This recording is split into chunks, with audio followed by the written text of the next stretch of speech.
there are plenty of fish in the sea. Some of them look totally like Nemo or Dory. Then there's the butterfly fish and fancy guppy, which is indeed really fancy. And then there's... What on earth is that? I would definitely not pay for a diving experience to see this guy. The anglerfish has the unofficial title of the ugliest animal in the world, but I wouldn't dare to break that news to it. There are more than 200 species of anglerfish currently swimming somewhere in the gloomy depths of the Atlantic and Antarctic Oceans, up to a mile below the surface. Some of them prefer different living conditions, the shallow tropical environments. Different kinds of anglerfish vary in shape and size, from the famous black sea devil to frogfish, monkfish, football fish, goosefish, batfish, and sea toad. The larger ones can be half as long as a full-sized bed, but most are less than a foot long. Since the choice of meals where these guys live isn't that huge, they had to come up with a unique hunting strategy.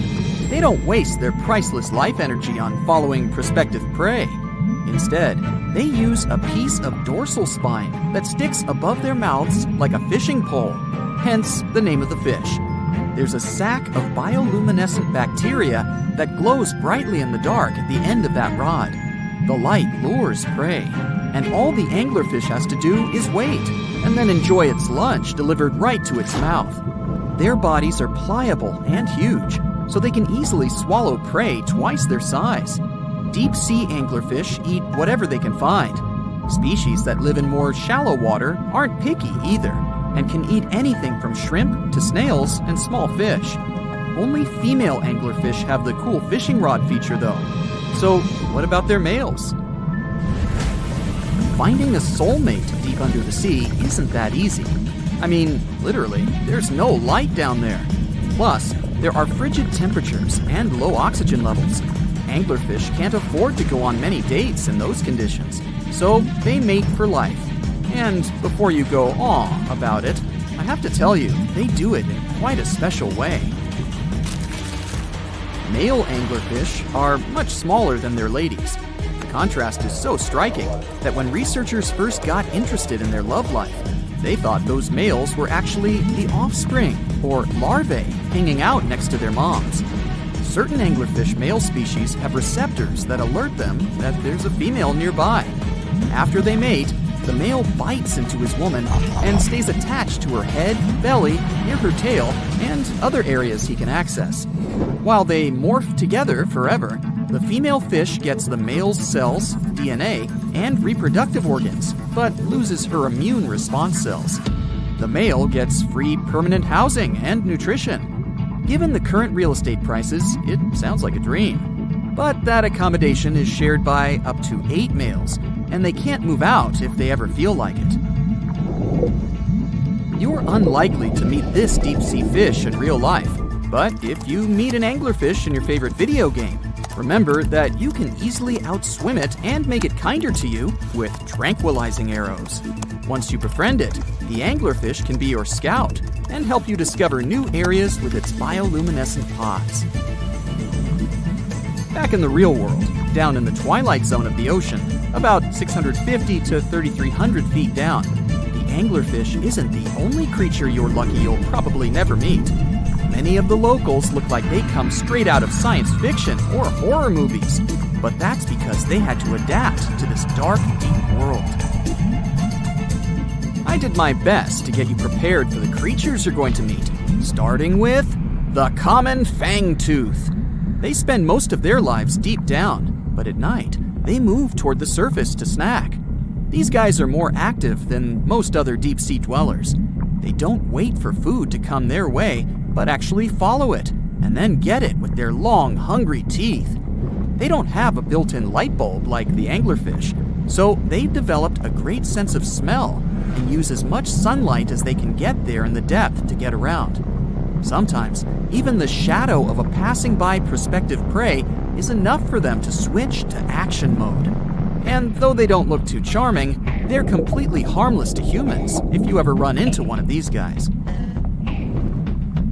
Stoplight Loosejaw sounds like a great name for an alternative band. But it's actually another deep-sea resident with sneaky hunting habits. It has special light-producing photophores under each eye. They emit green and red light like a stoplight, hence the name of the fish. Unlike other fish, these guys hardly ever leave the twilight and midnight zones. Their lower jaw is a quarter of the total body length, and the stoplight keeps it open all the time, hoping to get some lunch. It looks like a ferocious predator, but mostly prefers zooplankton with an occasional dessert of shrimp, krill, and fish.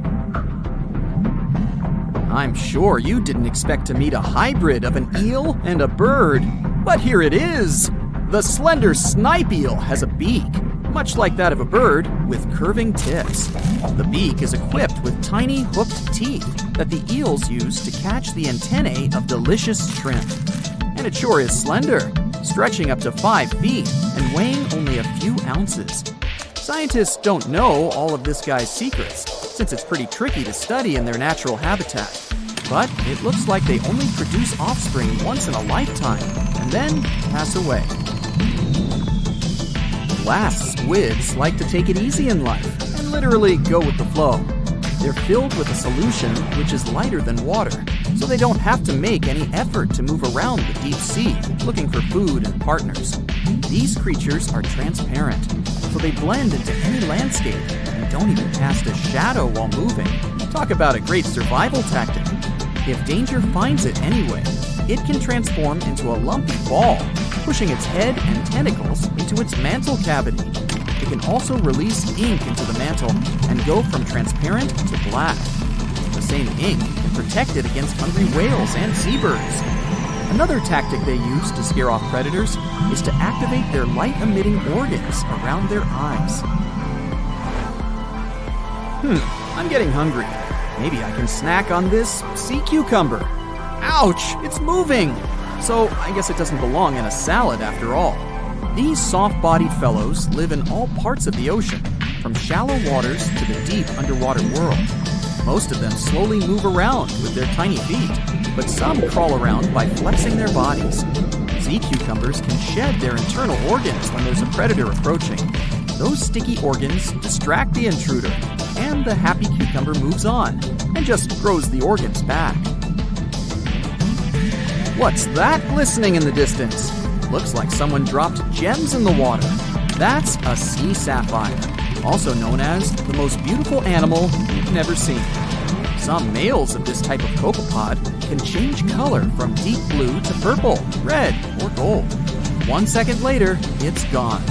And it's back, shimmering bright. The secret to this magic is that their bodies are transparent and reflect light differently at certain angles. It looks like it's their way of communicating between each other and attracting mates. Female sea sapphires don't have the same superpower, but their eyes are bigger compared to males, probably to spot them from a distance. Males roam wild and free, and their ladies stay in the crystal palaces of strange barrel-shaped jellies called salps. There's a lake in the heart of Asia that holds 1/5 of all the world's liquid freshwater. It's more than all the 5 Great Lakes have together. Even if all the rivers on our planet suddenly change their direction and set on a mission to drain this lake, it would take them a whole year to finish the job. I'm talking about the deepest lake in the world, Lake Baikal. If you decide to go all the way down to its deepest point, prepare for a journey of almost 5,400 feet. The descent takes several hours, but the rift floor of the lake is way deeper, between 5 to 7 miles beneath the surface. It means it could be even further down than the Challenger Deep, which is the deepest known place on Earth. The amount of water it has would be enough for everyone on Earth to have something to drink for up to 50 years. This mighty giant of a lake replenishes its water completely every 383 years. Baikal has a great delivery crew of over 300 rivers and streams, bringing their waters right in. And only one river flows out of Baikal, the Angara, which is headed straight for the Arctic Ocean. Baikal isn't only the deepest, but also the oldest existing freshwater lake in the world. It formed at least 25 million years ago. It all began when the Earth's crust decided to play Tetris and created the lake and the surrounding mountains. At some point, Baikal must have been just a humble riverbed, but then tremors and fractures shook the Earth, and the distance between the shores got bigger. Water levels rose thanks to the melting glaciers. Then, several lakes formed and later merged into one. Baikal is one of around 20 lakes in the world that are older than 1 million years. And since it wasn't disturbed by glacial periods, it's a perfect research ground for scientists. Its deep-drilled core sediments can tell a lot about the climate of our planet in different periods. Since Baikal is in a rift basin with 2,000 seismic tremors per year, the lake is deepening and still growing in size. Its shores drift apart at around the same rate as South America and Africa are moving away from each other, so it has all the potential to become an ocean.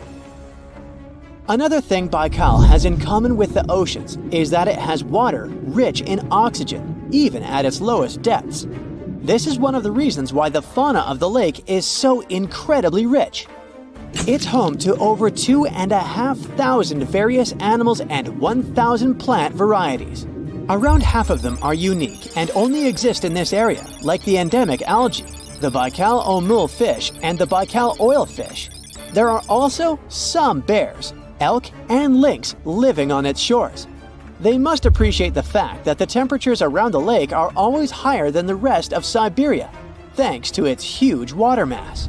Most Baikal dwellers prefer to stick to the bottom of the lake, but there's one brave guy you'll meet if you decide to visit.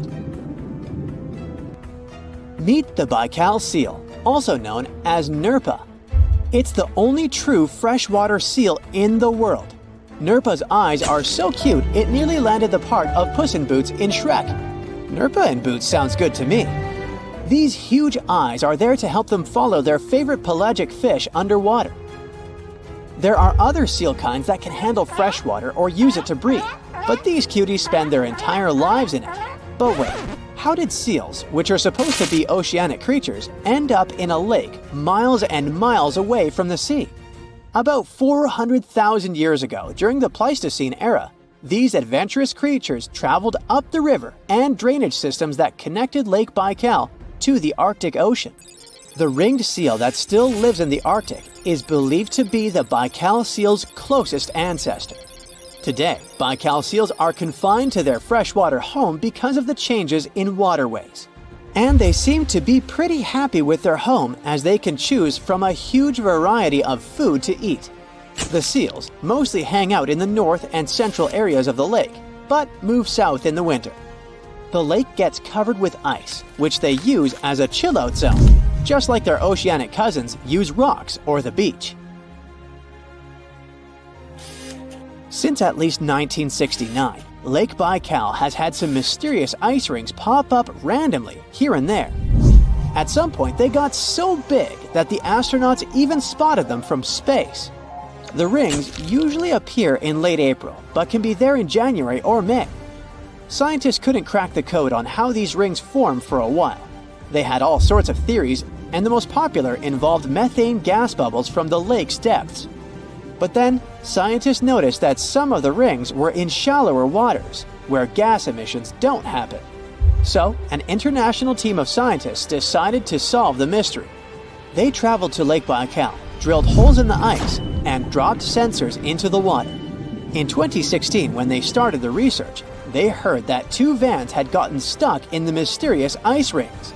Once they had analyzed the data from the sensors, it turned out that the secret behind the rings was warm eddies flowing clockwise under its ice cover. The currents were less intense in the center of the eddies, so the ice above them was thicker at the edges. The waters of the lake are so clear that you can see some extremely deep parts up to over 130 feet down. This is thanks to the surrounding mountains that send off melting ice right in. Plankton that live in the lake also helps clean the floating debris. When this crystal clear water freezes, it forms an unusually thick and see-through layer of ice. The wind likes to play sculptor on Baikal and creates one-of-a-kind pieces of art here.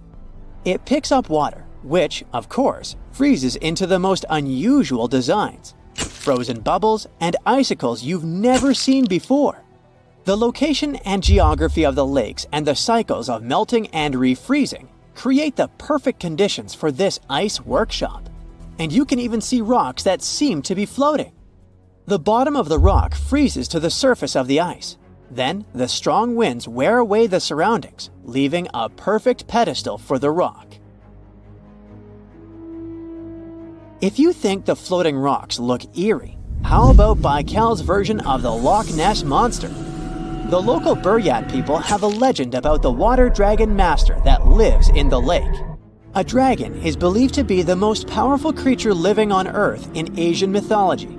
They believe there are 4 dragons living in the 4 seas, each responsible for one of the cardinal directions. Baikal is the North Sea in this story. The image of this dragon is supposedly etched in ancient petroglyphs on the cliffs of Baikal. There's also a hefty stone slab that looks like a monument dated back to somewhere between the 3rd and the 9th century BCE, depicting a mysterious water monster. Imagine the stories this stone could tell, echoing the whispers of a bygone era and leaving us to unravel the enigma of the Baikal cliffs. The legend says that a local warrior was chasing the dragon. He finally reached the largest Baikal island of Alkan. He was ready to face and defeat the dragon, but the beast turned into a beautiful girl, and they got married. That's one unusual twist to a classic defeat the dragon and take the girl story. So, local legends describe that dragon as a giant sturgeon with an almost gator-like snout and armored body. In reality, the mythical monster must be one of the many huge fish living in the lake. They can afford to grow to several feet in length thanks to the high levels of oxygen in the water. Beluga sturgeon can weigh several thousands of pounds, lives up to 50 or 60 years, and never stops growing. If you could dive right into the mysterious darkness of the ocean depths, who knows what you'd come upon? Legends that are hundreds of years old mention some giant sea monsters hiding deep down below the ocean waves, like the Kraken, the Loch Ness Monster, the Hydra, Leviathan, and so many more.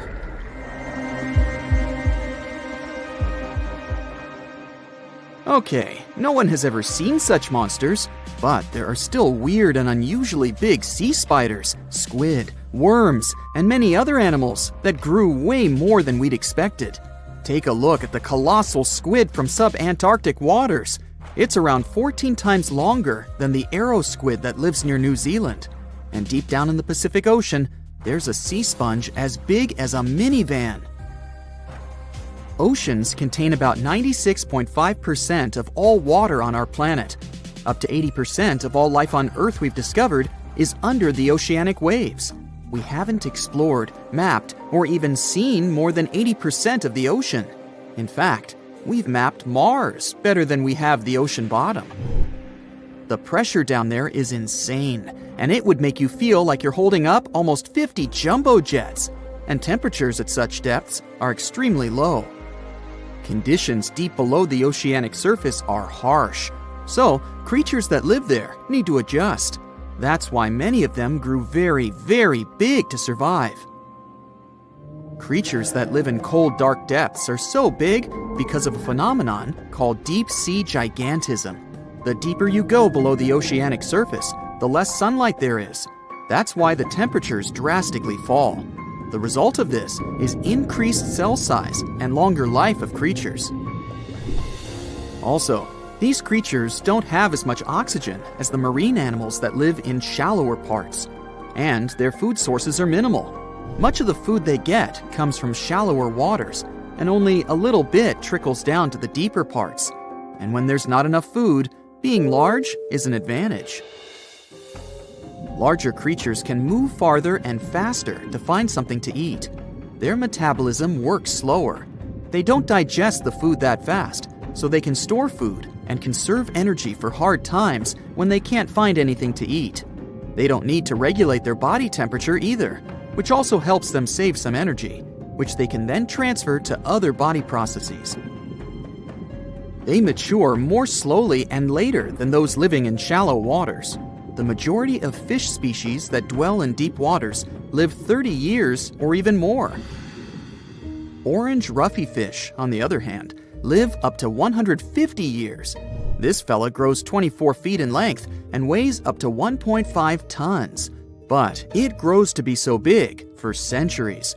They start looking for partners when they're 150 years old, and they can also live this long because there are not so many predators at such depths. Also, there are no humans or other things that can disturb them or endanger their existence. At such depths, the environment is pretty stable, so many animals there are like living fossils because they probably haven't changed in millions of years. The first 650 feet of the ocean's depth are considered to be the open ocean. The majority of the marine life we've discovered lives there, since that's the area the sun can still reach. And then, as you continue going deeper, you reach the twilight zone. It seems like nothing lives there. But at about 820 feet, you see a small oasis of ancient life blooming. For example, there are sea lilies, animals that have been living at such depths unchanged for millions of years. Coelacanths, another living fossil, have been living in the ocean for more than 360 million years. Hagfish haven't changed in a very long time either, for over 300 million years. This creature lives at depths of 5,500 feet. They evolved before the rest of the vertebrates, which is why this is the only living animal without jaws or a spine, even though it still has a skull. Deep-sea creatures can't survive in shallow waters. They've evolved to live in depths under bigger hydrostatic pressure. Humans and other organisms that have internal spaces filled with gas would end up crushed if we could go to such depths. That's why deep-sea divers always need to wear special dive suits designed for surroundings with higher pressure, even though they're not going that deep to the areas where these giants live.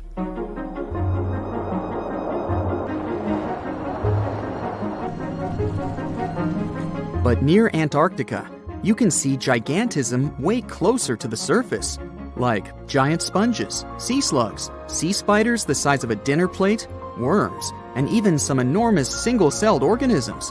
They all tend to chill in shallower waters.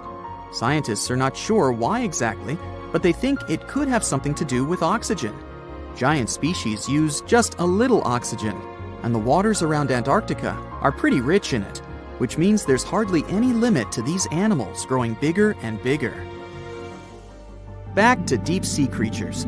As mentioned, they had to adjust to strong pressure, so they almost don't have any air gaps in their body at all. They're mostly water-based, and since water is incompressible, which means it's not something you can compress, it helps them stay unaffected at such high pressure. But because of all that, if they were to go up towards the surface, they'd probably swell up, maybe even explode. Just look at the blobfish, the one that takes the title of the ugliest animal in the world. It looks normal deep down below the surface, where its natural habitat is.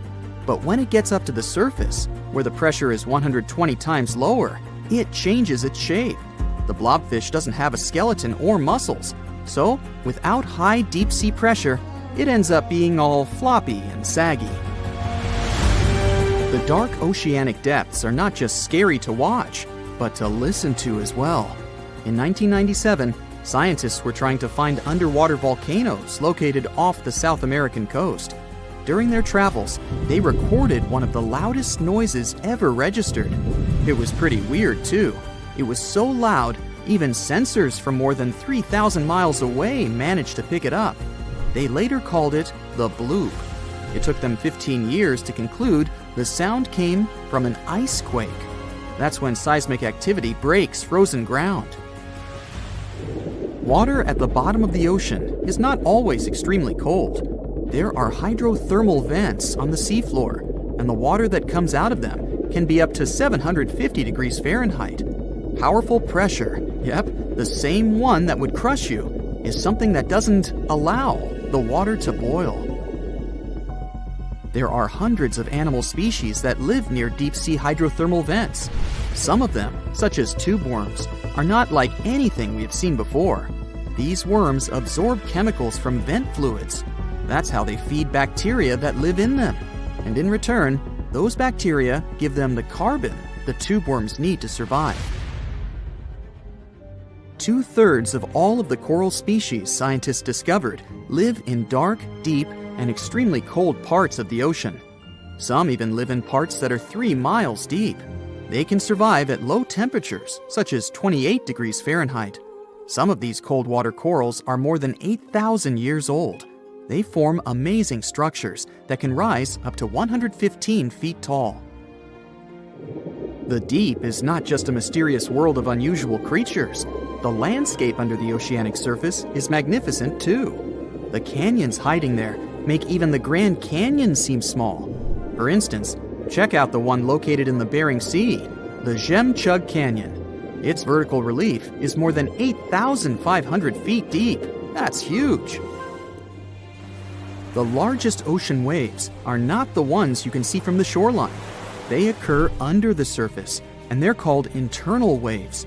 They take place between two water masses that have different densities. They travel at speeds of thousands of miles per hour and can be 650 feet tall. Do you know how harsh the water around undersea volcanoes is? It is so acidic that some samples even showed it to be at a level between stomach acid and battery acid. This water also contains so many chemicals that are toxic to normal marine creatures and plants. And yet, some species have found a way to live near or inside hydrothermal vents, like this special type of shrimp. This mysterious creature from the dark depths of the ocean has adapted to grazing bacterial filaments using its small claws, which are similar to garden shears. Hydrothermal vents stemming from the volcano coat the rocky surface, which means that all those creatures living down there get something to eat. In fact, undersea volcanoes provide 3 very important life-sustaining elements in those areas: minerals, hot water, and bacteria. Whenever there's an open fissure in the ocean floor, water seeps into it. Bacteria living in the crust of our planet then move in and remain in the hot water. The temperature of the water there can go up to 750 degrees. When the fissure erupts and expels the heated water, these bacteria get expelled along with it. There's something else that comes along for the ride: many nutritious minerals that resided in the rock that has been dissolved by the superhot water.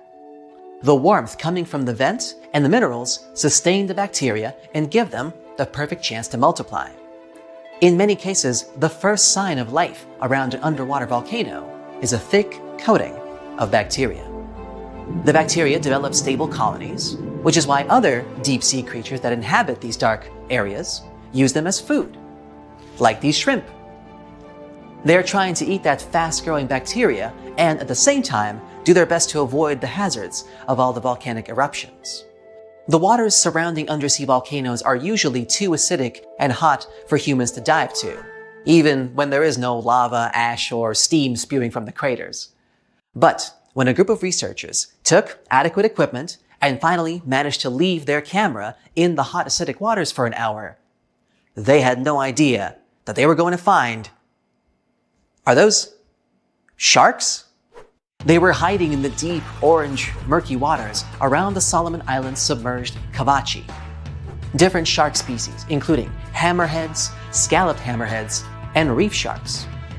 The story gets even better when you realize Cavachi is an active volcano with pretty common eruptions. Apparently, submarine boiling lava and underwater explosions don't scare those sharks at all. It's their home, where they feel safe and comfortable. They must have done a great job evolving into this harsh environment over millions and millions of years. So now they can swim through steam and lava without any issue. One of the reasons could be the special pores that they have near their snouts. One of these theories even says if these pores allow sharks to sense changes in the magnetic field of our planet. And sharks need that information for homing and migration, but that also means that they can detect cyclones and hurricanes, thus able to skillfully avoid them and similar dangerous situations in time. Back then, scientists also discovered a sleeper shark about 12 miles from the volcano. It's a specific type of shark that usually lives in the northern Atlantic and Pacific, or in some cases even further south near Antarctica in Australia. Alright, now let's check out this unusual worm. Don't let its rainbow glow fool you. This mysterious creature is actually a scary predator, with jaws usually seen in horror movies. This creep lives 3,900 feet deep, down in the muddy seafloor near northern New Zealand. A team of researchers took a 3-week expedition throughout deep-sea areas in the volcano-rich Kermadec Ridge. This enormous area included 3,800 square miles of canyons, continental slopes, mountains, and hydrothermal vents, parts where undersea volcanoes release gases and hot water. And that's where they found this thing. There are 10,000 species of these worms in the oceans. Most of them have tails and segmented bodies, but they usually look pretty different from one another, depending on the area where they live. There is also a tube worm, which we also call the Pompeii worm. This type lives in hydrothermal vents, deep down on the ocean floor. The temperature down there sometimes goes over 140 degrees. Up next, we got a snaggletooth dragonfish. A team of researchers found these tiny critters in underwater volcanoes near the coast of Sydney. It's a black fish with translucent fangs that looks way scarier than most fish you'd see close to the surface because it lives in warm, acidic water near undersea volcanoes. Humans rarely get to see these deep-sea fish. Alright, how about a lobster? The Uroptychus squat lobster lives in depths of up to 4,600 feet, mostly somewhere around deep-sea coral. They're called squat lobsters because they look similar to true lobsters, but are flattened in shape from the top and bottom. They don't go around carrying their shell with them, but their carapace is flexible and soft enough so they can squeeze their body into small crevices. When they do this, they leave their long, sharp claws exposed so they can keep unwanted visitors away. It's hard and dangerous to directly go into dark ocean depths and study underwater volcanoes, so researchers came up with a new way to do it. They study deep-sea coral. As they develop, the skeletons of black corals contain a record of the noble gases in seawater.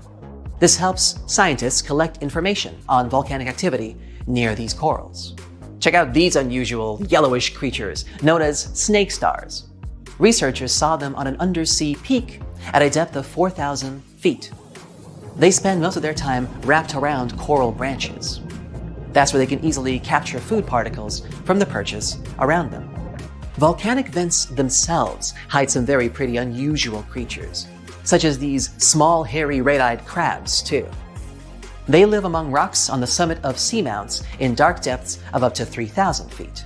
There are crabs that live even deeper than that, 1.5 miles, on the ocean floor near Antarctica. They got their nickname Hoth crabs because of their hairy chest, and are part of a lost world of deep-sea creatures that live around volcanic vents at great depths. Big male Hoth crabs spend most of their time highest on the mineral spires of the vents. That's actually the closest to the hot fluids that go out of them, where smaller male crabs live at the base of the mineral spires.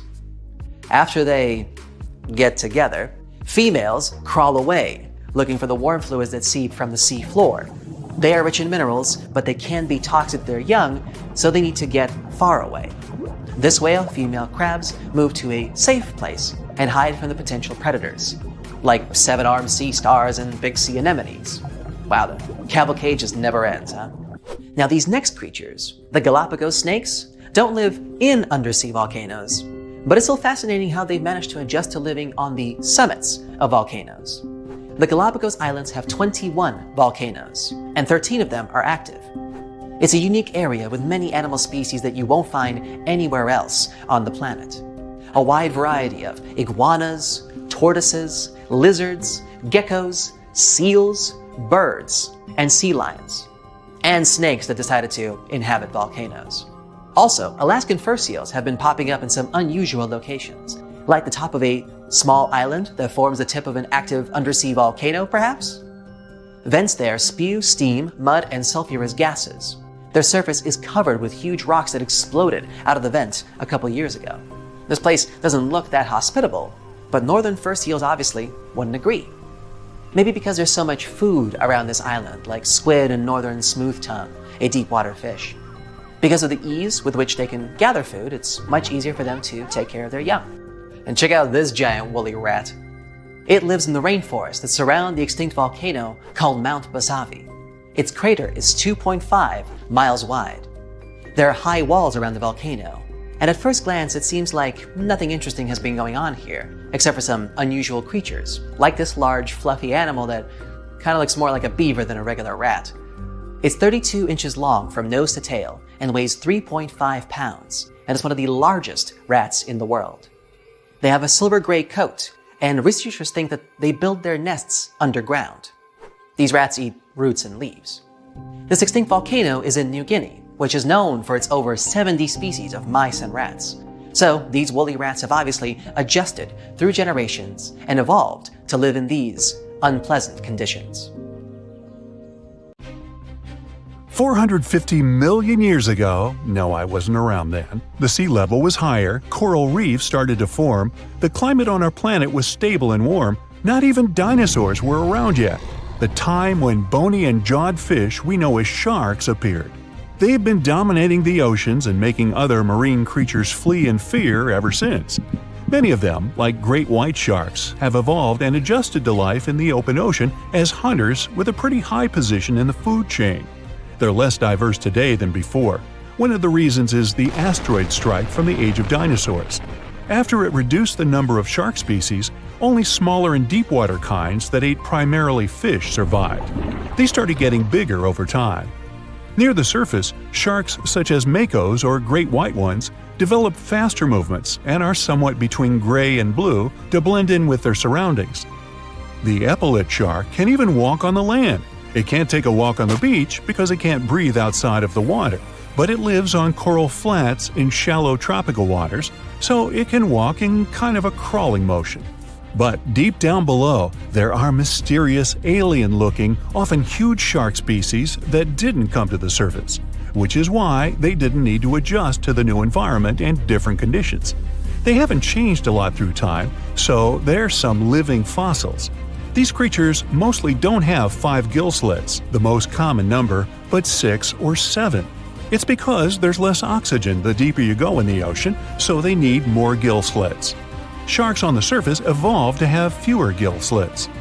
6-gill sharks are the most primitive sharks we have today. Their skeletons are like those of ancient extinct sharks, and they can survive only in very deep waters.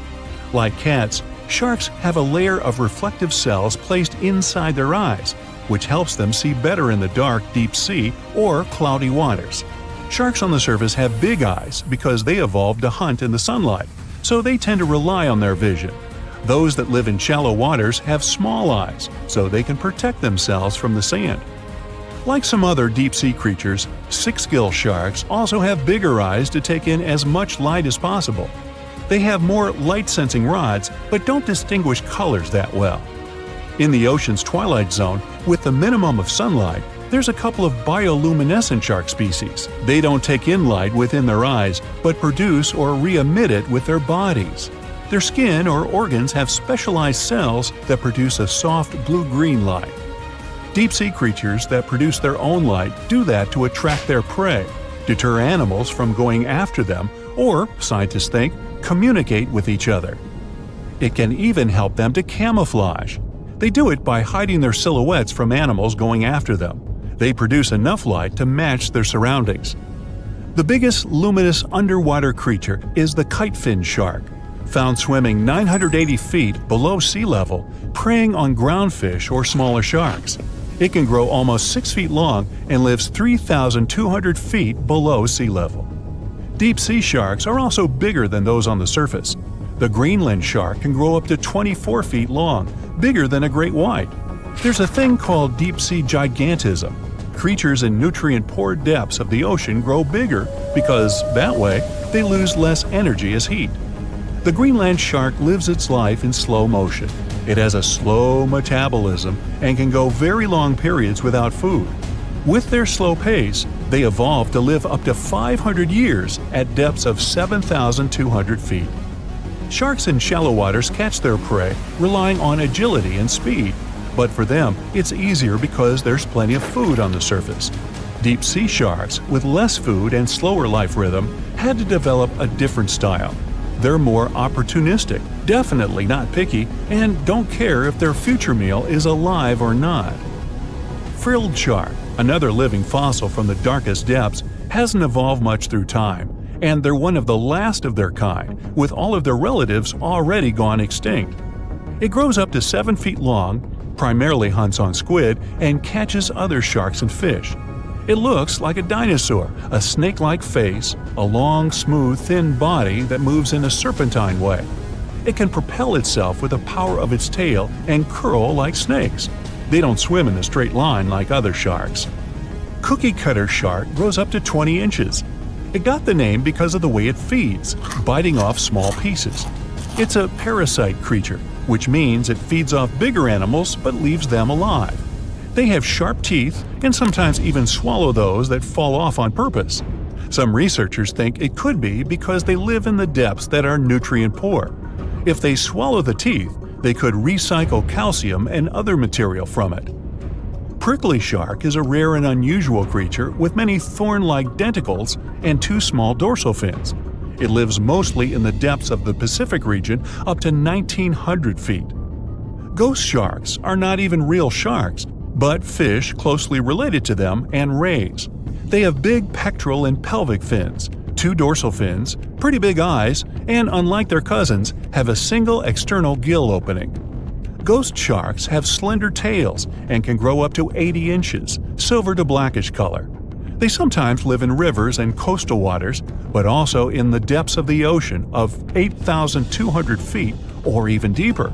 They are pretty weak swimmers, so they tend to feed on invertebrates and small fish. Goblin sharks. Swimming through the deep sea, this creepy shark with a flabby body suddenly sees a small, innocent squid. It goes toward it, but the potential snack notices it and quickly starts moving to dart away. It seems like the plan could work at first, but then the shark suddenly thrusts the jaw of its mouth and catches the poor little squid in a second.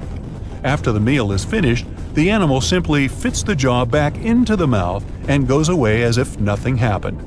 This is possible because it has a jaw connected to 3-inch-long flaps of skin, which is why it can unfold from the snout. It can grow up to 12 feet long with a weight of 460 pounds. Scientists think goblin sharks are mostly active in the morning and evening. The shark has a long, prominent snout and specific sensing organs on it. It uses them to sense electrical fields in the dark oceanic depths. Seven-gill shark is a big cow shark, brown to silver-gray on top, white underneath, black and white spots, with a thick body, a small dorsal fin, and a wide, blunt snout. It can grow up to 10 feet long, mostly lives in the depth of 1,870 feet, but you can also find it in deep channels and bays. It can be aggressive toward humans if provoked, so don't. Like most deep-sea creatures, it's an opportunistic hunter that's not quite picky but likes to go after dolphins, seals, porpoises, and other marine animals. Megamouth sharks mostly live in the depths of 15,000 feet and spend most of their time in the dark, like me. Scientists discovered it in 1976 because it went near the surface at night to feed on zooplankton. That's the only time these sharks go there. During the day, they return to their quiet, dark, and mysterious depths. They are filter feeders, which means they keep their mouths wide open while swimming, so they filter the planktons they like to eat. There are organs that produce light inside of their mouths, which attracts potential prey, such as pelagic crustaceans. These sharks live in the deep parts of the ocean, but you can rarely find them below almost 2 miles. Scientists think some other, stronger bony fishes outcompeted them. Deep parts of oceans became oxygenated around 70 million years ago, and sharks have been around way longer. But bony fishes adjusted and adapted efficient ways to use oxygen, while sharks were slow with adaptations, so they lost. Also, oceanic depths are way colder, which is challenging for fish and the rest of cold-blooded animals because the speed of their metabolism widely depends upon the external temperature. Oceans cover over 70% of the Earth's surface, so it comes as no surprise that about 50% of the U.S. territory is underwater. We've explored only 5% of oceans. 12 people walked on the moon, but there were only 4 manned descents to the Mariana Trench, the deepest location on Earth. Pressure is the crucial challenge of going deep into the ocean. At bigger depths, temperatures are extremely low, visibility is 0, and the pressure is so intense, it's harder to send people to the bottom of the ocean than to send them into space. You can't see it, but the pressure of the air pushing down on your body in deeper parts is so big, it feels like more than 100 adult elephants or 50 jumbo jets are standing on your head. The pressure is 1,000 times bigger than on the land. Meanwhile, in space, when we pass through the Earth's atmosphere, the pressure drops to 0. We're mapping the planets, but it turns out to be easier than mapping the ocean floor. NASA uses radio waves when exploring space, but this method can't be used for the ocean, since the trillions and trillions of gallons of water get in the way. The Pacific Ocean is becoming smaller, while the Atlantic Ocean is expanding. Many, many years ago, the Atlantic Ocean wasn't even there. It was formed when the North and South American continents separated. Now it's growing bigger at a rate of 2 inches per year, while the Pacific Ocean is shrinking a bit. Oceans even have their own sound, called a bloop. Its quite loud, low frequency, and pretty spooky sound was detected by scientists back in 1997. Some years later, though, other studies revealed that the bloop emanated from an iceberg, cracking away from a glacier. There are lakes and rivers in the ocean depths. It's possible because salt water and hydrogen sulfide make a combination that's much denser than the water surrounding it, which is why lakes and rivers might form and flow right inside the ocean. The world's biggest waterfall, called the Denmark Strait Cataract, is underwater too, in the waters between Iceland and Greenland. It's 11,500 feet tall, and its amount of water is almost 2,000 times bigger than the one Niagara Falls has. This underwater waterfall is possible because cold water is much denser than hot water, so cold water drops into the much warmer Irminger Sea. The longest mountain chain is also hidden in the mysterious underwater world. The mid-ocean ridge is almost 40,000 miles long. People studied only about 1% of this ridge. We know less of this chain than we know about the surface of Mars or Venus. Challenger Deep, the southern part of the Mariana Trench. That's a small valley at an extreme depth of a little bit over 36,000 feet. Imagine putting our tallest mountain, Mount Everest, into the Challenger Deep. 1.2 miles would still remain for the mountain's peak to reach the surface of the water. 94% of all living creatures are aquatic, and almost 2/3 of marine life is still not defined. So new species are being discovered all the time, including those spooky ones like the goblin shark, the fangtooth, and the frilled shark. Imagine what more's been waiting for us down there. There are also treasures hidden down below. Oceans have around 20 million tons of gold, but not in a way it can be extracted or mined with any cost-effective methods. It's dispersed all over the seafloor. If we could take it out, each person on the planet would get about 9 pounds of gold. Corals in shallow waters needed to find a way to protect themselves from the sunlight, so they developed some kind of layer that helps them feel good, even when exposed to direct sun rays. Basically, they developed a sort of natural sunscreen. Corals are living creatures. No mouth, eyes, or anything else that could say they're more than a rock, but they are in the category of marine invertebrates. A lot of the oxygen on our planet comes from the ocean. Scientists claim it's about 50 to 80%. The oxygen is produced by marine plants, mostly algae. A tsunami can be up to 100 feet tall, but waves under the surface are even bigger and can reach a height of 800 feet before they collapse. Antarctic fish have proteins inside their bodies that act as some sort of natural antifreeze. These proteins attach to ice crystals and prevent fish from freezing when the water gets too cold. When you place a seashell near your ear, it seems like you hear the sound of waves crashing on some distant beach, like a shell's memories are trapped inside. In reality, the shell amplifies the ambient noise from your current surrounding. There are 1 million volcanoes in the ocean depths, and 80% of eruptions happen underwater. The jellyfish is one of the oldest aquatic creatures, and their ancestors lived 500 to 700 million years ago. That makes them more than twice as old as the first dinosaurs, since they appeared around 240 million years ago. Sharks have also been around for quite a long time, about 400 million years. Fun fact, they don't have bones, but cartilage, the same thing our nose and ears are made of. Their skin is covered in a material that looks more like some sort of teeth than fish scales. dermal denticles. With this, their skin kind of feels like sandpaper, so it helps them be quicker and quieter. The smallest shark, called a dwarf lantern shark, is also one of the tiniest fish in the ocean, since the biggest one ever found was smaller than 8 inches. Lobsters have been around for almost 500 million years.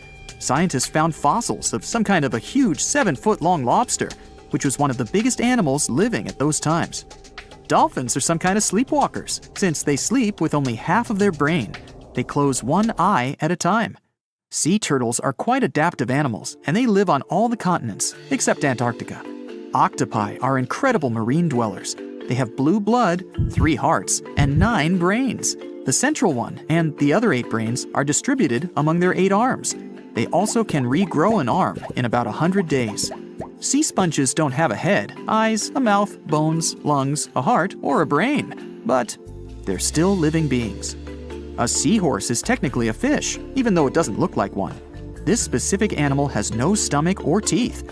Food goes through its digestive systems really fast, so these animals must eat more or less all the time to stay alive. Seahorses can eat more than 3,000 brine shrimp per day.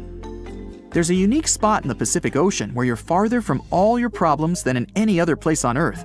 It's called Point Nemo, and it's about 1,500 miles away from the closest points of land. It's quite hard to get there. First, it's not a bit of land, so you can't actually see it. Second, even the person who discovered it back in 1992 never visited it.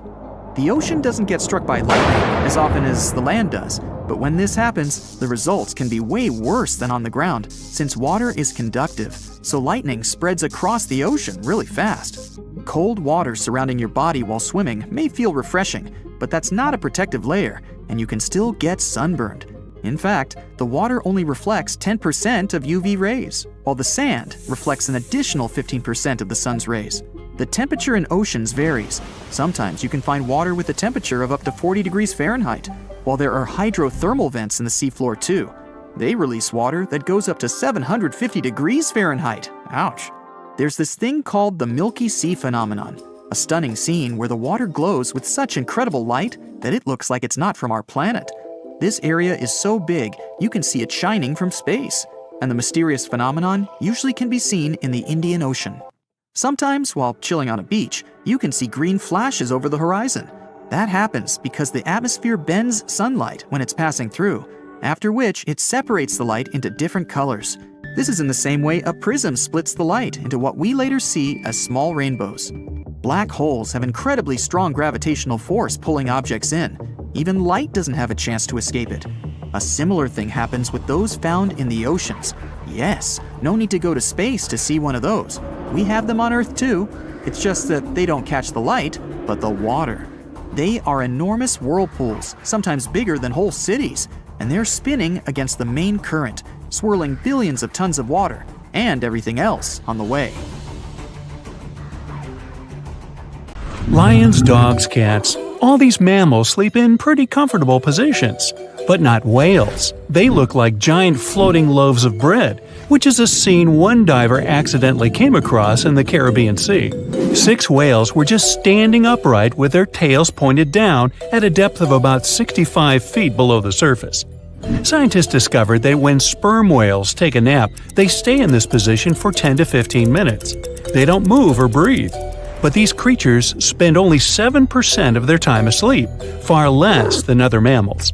Usually, they either rest peacefully in the water or relax, slowly swimming next to other marine animals. When they're moving and sleeping at the same time, they're actually taking a nap. These animals can't go too deep and need to stay close to the surface. Great white sharks sleep and hunt at greater depths, which means one less thing to worry about when taking a quick nap. Plus, it gets pretty cold the deeper you go, and whales need warmer environments that can help them maintain the temperature of their large bodies. When alone, dolphins enter a stage of deep sleep. It usually happens at night and lasts for only a few hours at a time. While sleeping, the animal floats at the surface. It shuts down half of its brain, I can relate, together with the opposite eye.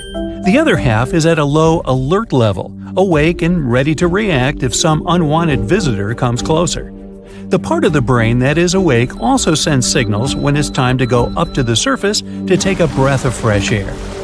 Marine mammals have the blowhole. That's a flap of skin they can open and close whenever they want. People breathe automatically. Your body knows what it needs to do even when you're sleeping. But whales and dolphins have a voluntary breathing system. It means they need to consciously go to the surface to get some air.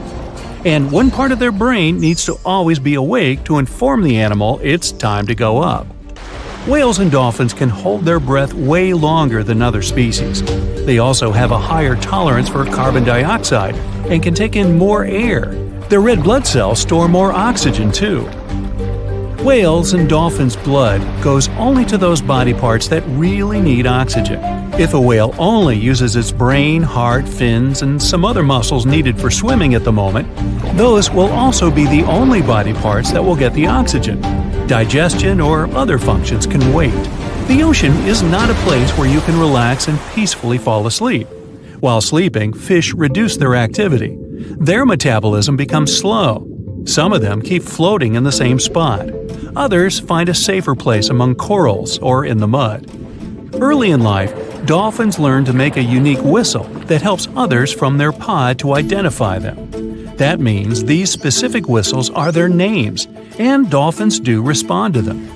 Clams have feet. It looks like a large tongue that sometimes protrudes from the shell, but that's actually the foot, and it's relatively long compared to the length of the animal. Clams use this limb to dig themselves in the sand. The blue whale is the largest living animal, and it's also larger than the majority of dinosaurs used to be. They can grow to more than 100 feet long and have a weight of almost 200 tons. That's like 50 adult elephants. A blue whale's tongue alone can weigh more than one elephant. Such a giant surely needs to eat a lot, 500,000 calories in just one mouthful. The blue whale's heart is the size of a small car and weighs 1,300 pounds. To move the blood through such a giant body, the heartbeats are so strong you can hear them even from 2 miles away. The heart of a whale beats only 8 to 10 times per minute. The whale is one of the loudest creatures out there. Its call can go up to 180 decibels, which is as loud as a jet plane. Almost 95% of jellyfish's body is made of water. For comparison, the human body is 60% water. It's probably not a surprise since jellyfish don't have a heart, blood, eyes, or brain. The other 5% of their body weight is proteins, muscles, and nerve cells. Jellyfish have been around for more than 500 million years. This makes them older than dinosaurs. These creatures haven't changed much, and today's jellyfish are pretty much like their ancestors. These creatures live in the ocean, but in 1991, more than 2,000 jellyfish polyps were taken into space. Scientists wanted to see how they would react in the environment with no gravity. The jellyfish reproduced and created 60,000 new polyps, but unfortunately, those couldn't function normally after getting back to Earth. One species of jellyfish can literally live forever. As it grows older, the critter goes down to the seafloor to become a polyp again, and that polyp turns into a new jellyfish with the same genetics. Greenland sharks can live 500 years. This is an animal with almost the longest lifespan among vertebrates. Sperm whales are sociable creatures. They spend their life surrounded by their family. These animals support one another and have close friends they remember well, even if they don't see each other for a long time. Electric eels have small eyes that are not so effective in environments with no light, so they mostly rely on their electric organs. Those consist of 6,000 cells. Eels use them to stow power, similar to batteries. These creatures use electricity like bats use their radars or dolphins their sonar. An eel can also produce enough electricity to power a panel of light bulbs. There's a small tropical archer fish that can learn to recognize human faces. This fish has an interesting ability to spit small jets of water from its mouth. Researchers showed the fish the image of two different faces placed side by side. One was unknown and the other was familiar. The fish was supposed to spit water at the familiar one. The creature took the right guess more than 80% of the time. Every year in the winter, great white sharks that live along the California coastline disappear. It feels as if they take a vacation for 30 to 40 days. The animals go to a point halfway between Hawaii and Mexico. They might do it to get some food, relax, or hang out with their buddies from other areas. The spot is now called the Whale Shark Cafe. Some types of sharks, like makos, whale sharks, or white sharks, breathe in a very specific way. It requires them to swim all the time. They also need to move quickly and with their mouth open. This way, the oxygen can enter and reach their gills. Sea sponges are some of the most primitive animals. They're immobile, don't have a mouth, eyes, bones, brain, heart, lungs, or any other organ whatsoever. And still, they're alive. There's such a thing as a sea unicorn. That's an animal called the narwhal. Its horn is actually a tooth that can grow up to 10 feet long. Manatees, also known as sea cows, are distant relatives of elephants. Their weight can go up to 1,000 pounds. These creatures are vegetarian and need to eat around 10% of their total weight on a daily basis. That's lots of sea salad. In some cases, manatees share space with alligators, but they get along pretty well. You can even find a photo from Florida where an alligator rides a manatee's back. Frogfish have special fins that help these creatures walk along the sand. They're very useful in shallow waters. A ghost pipefish is hard to see, but once you spot it, you're bound to get really surprised. Its head makes up over 40% of its body. Crabs don't feel like wasting time on such formalities as putting foods in their mouth. That's why they taste it with their feet, which is where their taste buds are. Marine iguanas are the only lizards on our planet that like spending time in the ocean, even though they mainly live on land. They're herbivores that feed in shallow waters and swim like snakes. Iguanas use their long claws to hold on to the bottom when they need to graze. Green turtles can cross over 1,400 miles when migrating. They try to find the perfect spot to lay their eggs. Penguins sort of fly when they're underwater, reaching a speed of 25 miles per hour. More than 5 million years ago, I've heard, I wasn't around then, deep-sea worms and humans had a common ancestor. So we still share 70% of our genes with these creatures, and with sea stars, squid, and octopuses. The ocean covers over 70% of our planet, and over 80% of it is unexplored. More than 1 million species live there. But there are not only animals, 3 million shipwrecks are lying all over the ocean floor, hiding mysterious stories. Many of them are yet to be discovered.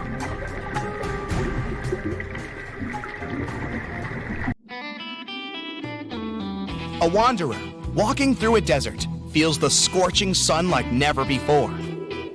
You can see him from afar thanks to his shining clothes. His long hoodie is covered with foil. It reflects sunlight and protects him from heat. The ground is so hot that shoe soles can melt on it. That's why the wanderer's boots are covered with heat-resistant material. A cloudless sky, barren land, and heat. But the wanderer is not in the desert. He's walking on the ocean's bottom. He doesn't know why this happened, but all the oceans on Earth dried up. It happened almost instantly, and even the greatest minds in the world don't know why. The wanderer knows only one thing. When it happened, his family was on the other side of the ocean. For several months, he's been traveling across this lifeless land, and he won't stop until he finds his family. The landscape around is spectacular. People have finally found out the secrets of the ocean depths. The seabed consists of huge mountain ranges and volcanoes. They fell asleep forever after the water had disappeared. Also, there are huge trenches leading to the unexplored depths of the planet. People had to build bridges to get over these enormous cracks in the ground.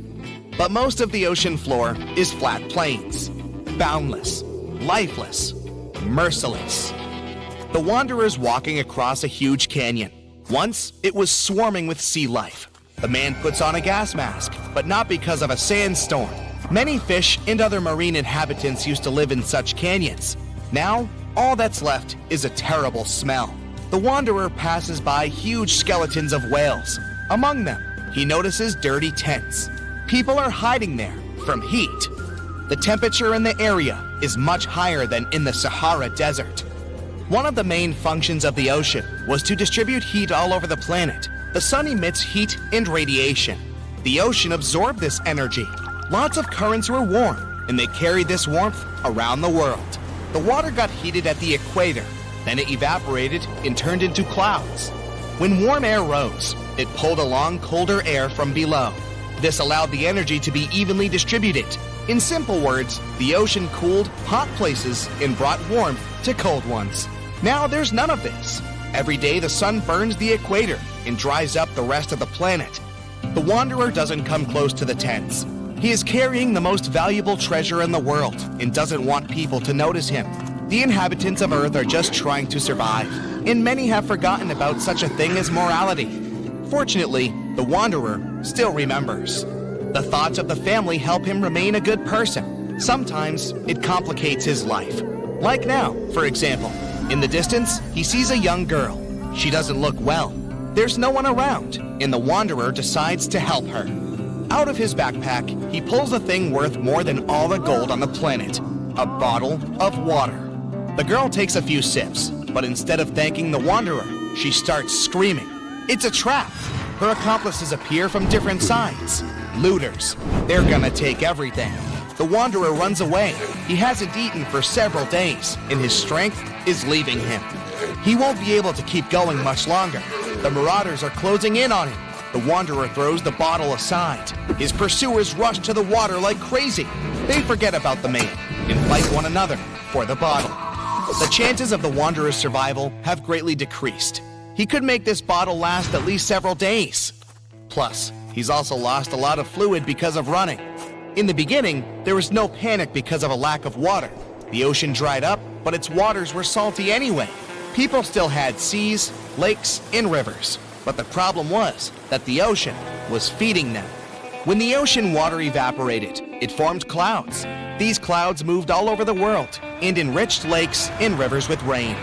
Now, there are almost no clouds. The sun started heating Earth much more. Lakes and seas dried up alarmingly quickly. At that moment, real chaos began. The sun is going down on the horizon. Sunset is near. It's not so hot anymore. The exhausted wanderer continues walking. In the distance, he notices something that makes him stop, take out a small shovel, and start digging quickly. There's no shelter around, just a flat plain. The wanderer speeds up, otherwise it might be too late. The pit is finally ready. The man jumps down and covers his head with a cloak. A few seconds later, a strong ash storm passes through the entire plain. The smallest particles of ash can penetrate through clothes and get into the lungs. The wind is so strong that it can knock anyone down. When the oceans dried up, the sun began to burn the surface of the planet. This led to massive forest fires. The flames destroyed almost all the trees. Huge clouds of carbon dioxide and ash formed. Driven by the wind, they travel the world and poison everything around. The wanderer is sitting in the pit while a terrible hurricane is sweeping over his head. He thinks of his family and slowly falls asleep. Cold wakes him up. Frosty air chills him to the bone. So it's night now. The wanderer climbs out of the pit and finds himself under bright stars. As soon as the water dried up, almost all clouds disappeared.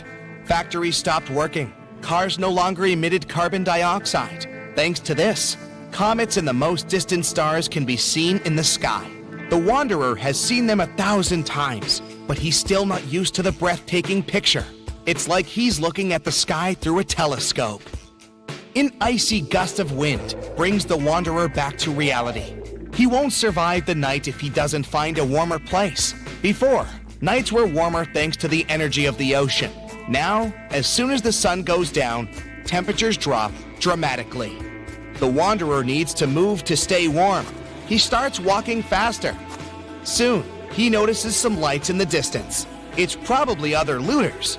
The wanderer goes deeper into the valley. Stars and the moon illuminate his way. Unfortunately, he is running out of energy. He pulls a protein bar out of his pocket, but he needs at least a bit of water to eat it. To digest food, your body needs liquid. If the wanderer eats the bar, he'll only get thirstier. He can't walk and falls to the ground. He checks his pockets and finds a small kerosene tablet. He lights it using a matchstick. A tiny flame protects him from cold. To distract himself from thirst, the wanderer takes out an old MP3 player.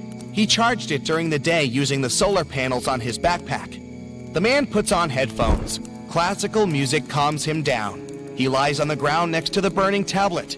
He needs to gain strength to continue his journey tomorrow. It's morning. In an hour, the sun will start burning the ground again. It's crucial to find water while he still has some time left. The wanderer inspects the territory and notices a spot where the ground is darker. In his previous life, the wanderer worked as a surveyor. He takes a few steps and touches the ground. It feels cool. There's an underground spring here. He begins to dig. The ground is getting wet. Water starts seeping out of the soil. The wanderer fills his empty bottles. Things don't look that bad anymore. It's getting a bit more difficult to breathe with each new day. In the past, phytoplankton and algae produced up to 70% of all the oxygen on the planet, but not anymore. Several days have passed. The wanderer runs out of water and food again. Fortunately, not for long. He's now walking among huge sunken ships. He sees modern aircraft carriers, liners, and even ancient pirate boats. In the distance, he spots huge mountains. The tops of these rocks are what used to be called the shore. The ocean floor is ending. The thoughts about reuniting with his family give him more strength. The man reaches the top and finds himself in the middle of a ruined city. It's empty. Where have all the people gone? Where is my family now? The wanderer asks himself. The man walks through the abandoned streets and meets an old man. He says that almost all the people who used to live here left the city and went to Antarctica. The wanderer has a new goal. He's going to get to the icy mainland no matter what. He will find his family.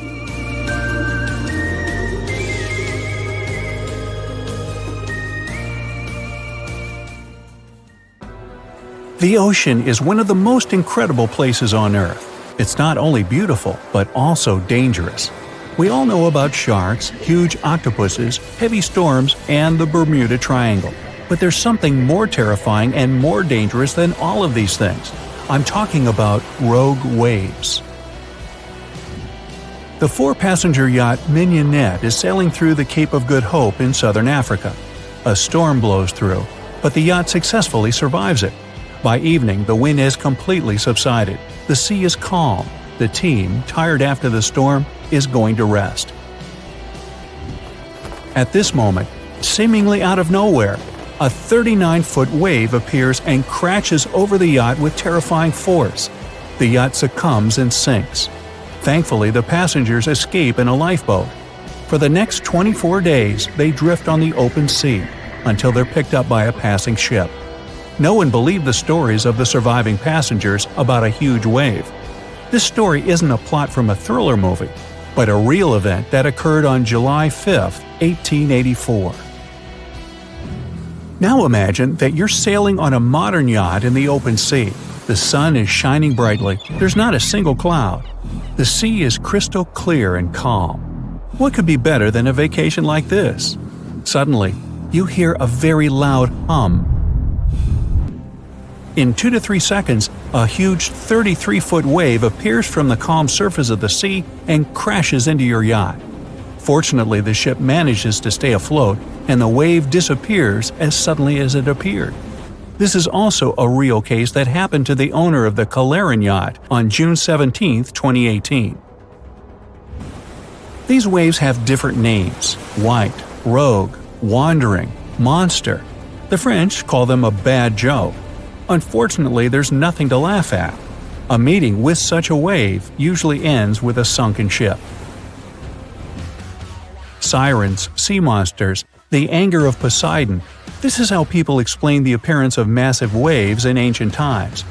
Christopher Columbus was the first to write a note about a rogue wave as a natural phenomenon. In August 1498, his team explored the shores of West India, later America, when suddenly all of the crew members heard a deafening roar, and then a towering 88-foot wave appeared out of nowhere. Fortunately, the wave passed by, and Columbus went on his way. After that, a lot of reports were recorded about this phenomenon, but no one believed the sailors. Mermaids, kraken, and now monster waves? Come on, guys. This is the typical reaction to anyone claiming to have witnessed the nightmarish waves.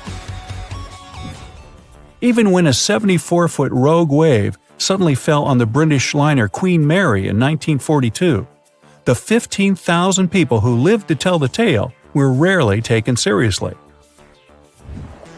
Only in 1995 was the rogue wave officially recorded with special instruments.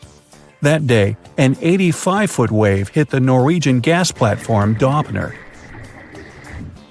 In order to study the nature of these waves, in 2000, the European Union created an international project called MaxWave. As part of this project, scientists launched 2 satellites to monitor the world's oceans. However, they ended up with more questions than answers. There's a special wave theory, according to which the larger the wave, the less likely it is to occur. MaxWave satellites managed to record waves up to 82 feet. But here's the most interesting part. Such a wave should only appear every 200 years. But satellites discovered 10 monster waves in the first 3 weeks of operation. 19 years have passed since then, and we still know very little about it. The worst thing is that scientists have no ideas about how to predict the appearance of these waves in advance. Modern radars and sonars have recorded the proportions of these waves. Their height reaches from 39 to 164 feet. Their speed can reach 62 miles per hour, and their life expectancy is from 20 seconds to 2 minutes. Although information is scarce, scientists have managed to divide these waves into 3 types. The first type is the classic white wave. It appears not only in a storm, but also in a calm sea. After an unexpected appearance, it also suddenly dissolves into the water and leaves no residue. The second type is Three Sisters, and you guessed it, these are 3 consecutive waves, one of which is more massive than the others. Even a huge supertanker could break under the weight if caught in such waves. The third type is wave monster. Of all 3 types, this wave is the most dangerous and unpredictable. Imagine a 15-story building. The spectacle is certainly amazing, but I wouldn't want to see it in real life. Anyway, you can watch a lot of videos with rogue waves on YouTube, but after you watch our video. But what provokes these lonely waves? No one knows for sure. Perhaps rogue waves are of the same nature as tsunamis? Well, not at all. Tsunamis occur as a result of underwater earthquakes and grow as they draw closer to the coast. Some believe that they appear when the surface sea current encounters a strong headwind. Others are sure that the waves are born from the collision of warm and cold currents. Still others are convinced that it happens because of gravitational anomalies, when gravity sharply decreases or increases. There's also the theory of wave interference, small waves combining to form one big one, just like a snowball. But the most interesting theory is that waves form due to kinetic vampirism. Insert Dracula joke here. According to this version, under certain natural conditions, waves acquire the ability to exchange kinetic energy. And among all the waves, there will be one vampire wave, which will absorb the energy of the others. After accumulating enough energy, the vampire wave splashes it out. This theory explains the impact force and its sudden disappearance. Some oceanographers believe that rogue waves are to blame for the disappearance of ships in the most mysterious place in the Atlantic Ocean, the Bermuda Triangle. And while it's likely that rogue waves periodically appear there, it's impossible to consider them the main solution to the mysteries of the triangle. Besides ships, planes disappear there, and it's unlikely that the waves can reach them. Adding even more mystery to the phenomenon, these waves appear not only in the seas and oceans, but also in lakes. They were recorded numerous times in the Great Lakes. In Lake Superior, the largest of all the Great Lakes, the appearance of the Three Sisters has been recorded several times. In addition to rogue waves, sailors have told about a more terrible phenomenon – sea hollows. Imagine that this is a very big wave, but just the opposite. It goes under the water, forming a large dip in the sea. But unlike waves, such hollows have never been officially recorded. Rogue waves can be dangerous in a similar way by forming sea holes in the water. When the wave builds up, it draws in all the water around it. So near the base, these holes can be very deep. If the bow or stern of a ship ends up in one, the ship can instantly sink. I think the Jaws movie should be replaced by a new film, Waves. Who cares about sharks now, when at any moment a wave the size of a skyscraper could come rushing towards you? Hey, anybody remember the movie The Poseidon Adventure? That was a rogue wave that capsized the ocean liner. There are no ways to anticipate rogue waves, but you can significantly reduce the risk of meeting one. Study the history and meteorological records of the area you want to visit. Most often, rogue waves are found off the east coast of Africa in the Indian Ocean and in the North Atlantic. By the way, it was there in 1985 at the Fastnet Rock Lighthouse that the highest wave ever recorded was captured. Its height reached 157 feet. If rogue waves don't scare you and you're determined to set sail, then watch for weather changes and, most importantly, look often at the horizon. Single waves can appear in the distance, so you have a chance to evade them. And if one narrowly misses sinking your boat, well, as it goes by, be sure to wave. In the past 30 years, scientists have made an incredible discovery of a new creature living deep beneath the surface of the ocean, and the name of the creature is the harp sponge. Now, if you're wondering why it took so long to come across this animal, then I might have the answer. These creatures typically hang out at a depth of roughly 11,100 feet beneath the ocean's waves. This sponge species was first discovered off the coast of California thanks to a robot that was sturdy enough to explore those crazy depths the ocean has to offer. This is no doubt an area of the planet where even the most benign-looking creatures can be potentially dangerous. But even scientists were surprised to find that this creature was more than just a sponge. Now, this might seem obvious, but the harp sponge got its name because its basic structure, referred to as a vein, is the same shape as a harp. Each vein is made up of a horizontal branch supporting several parallel vertical branches. But don't let the harp sponge's fanciful and amusing appearance or its non-intimidating name fool you. Yeah, the harp sponge is very much a deep-sea hunter. It has a unique ability to capture and envelop small animals using its rhizoids, short, thin fibers. With their help, the harp sponge clings on to the soft, muddy bottom and catches tiny creatures that get swept into its branches by deep-sea currents. Uh-oh. Other sponge creatures often feed by pulling bacteria and bits of organic matter from the seawater and filtering them through their bodies. But not our harp sponge. Instead, it snatches its future meal with minuscule barbed hooks that cover each of the harp sponge's branches. Now, harp sponges prefer tiny crustaceans like crabs, crayfish, shrimps, and prawns. Once the harp sponge has one of them in its clutches, it envelops the animal in a thin membrane before slowly beginning to digest it. So, pal, what's eating you? Oh, Harpo? Too bad. Researchers believe that harp sponges use this method of feeding because there aren't enough nutrients that deep down. This makes traditional filter feeding less effective. Research has shown that the creature is still in the process of evolving.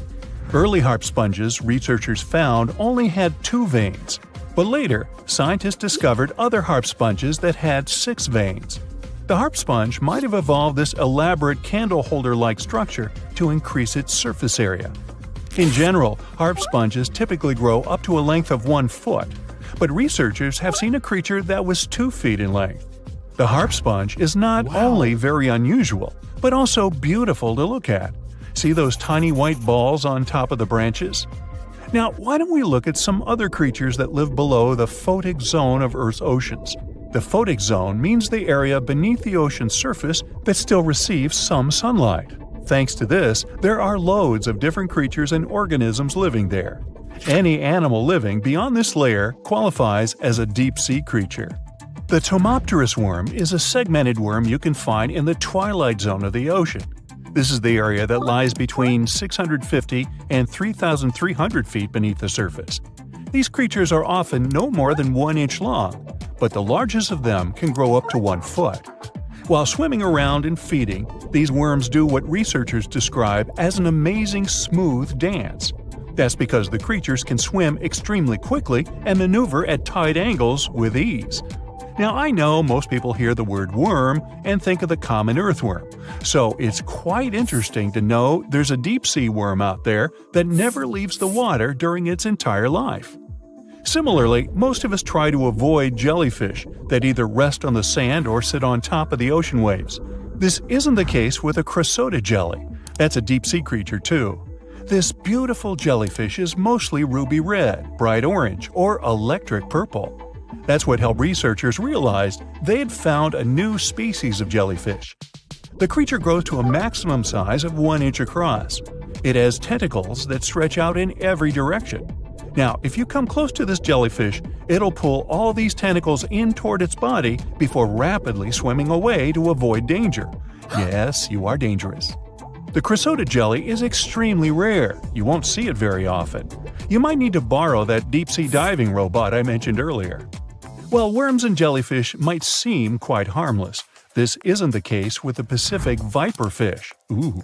This creature is equipped with a noticeably big mouth, like me, and the needle-like teeth inside are key to its hunting strategy. Pacific viperfish live at around 5,000 feet below the ocean surface, but they're among those numerous marine animals that migrate each night from the ocean depths toward shallower waters to dine. What's on the menu for dinner tonight? Lots of small fish and shrimp. The creature can grow up to 12 inches in length. Its 2 front fangs, which stick up from the fish's bottom jaw past its own eyes, are especially dramatic. When the fish unhinges its jaw, its mouth can open wide enough to engulf smaller animals, and the teeth form a cage to prevent an escape. Now, have you ever seen an underwater creature that looks like a strawberry? Trust me, it does exist. Just look at these dots on the strawberry squid. The creature has a big eye and a smaller one. You might think this unconventional pairing would be awkward and uncomfortable, but it's actually the opposite. The big left eye looks upward. It spots shadows cast by other animals in the dimly lit waters above. The eye's tubular shape helps it collect as much light as possible.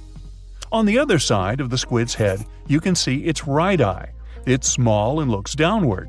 This eye searches for flashes of bioluminescence produced by animals lurking in the darker waters below. Now, bioluminescence means the production and emission of light by living organisms. By the way, the squid has a nickname. And no, it's not Squiggy, although that's a great one. It's known as the cockeyed squid.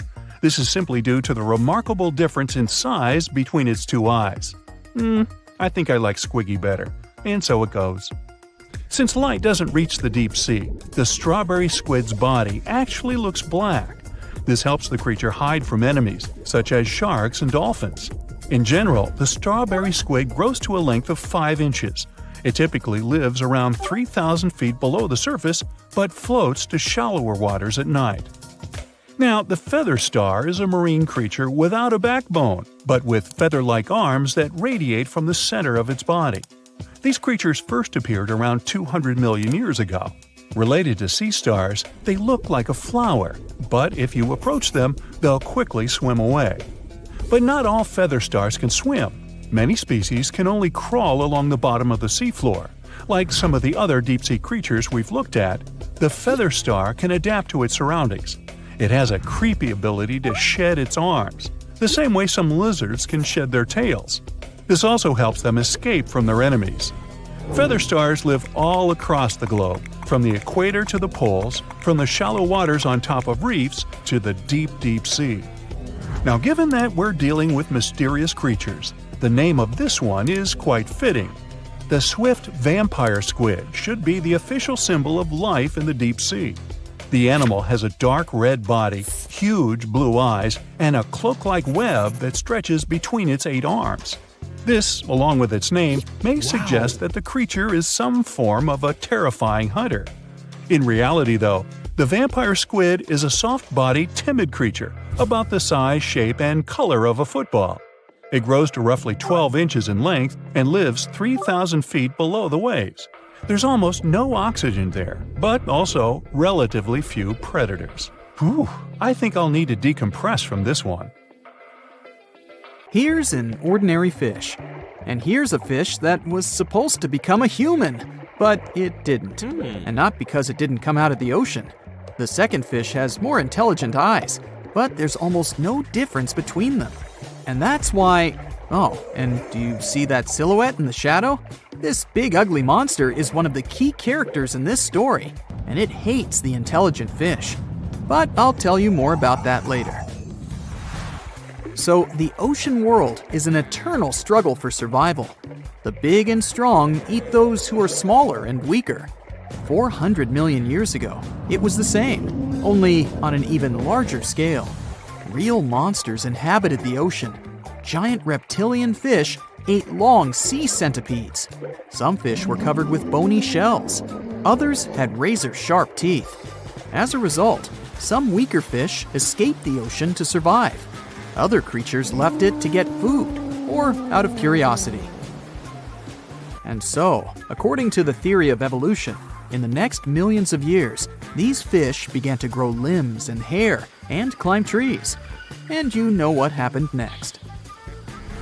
And now, let's imagine that nothing forced fish to go to dry land. What if the ocean wasn't so dangerous, and there were a lot of algae and phytoplankton, and fewer ancient and giant sharks? There's food and there are no enemies. Why would fish need to leave this place and spend a couple 100 million years growing limbs? Fish could chill and hang out in the water. Some reached the surface, but they didn't like it there. Strong winds, lightning flashes, it all looked unfriendly.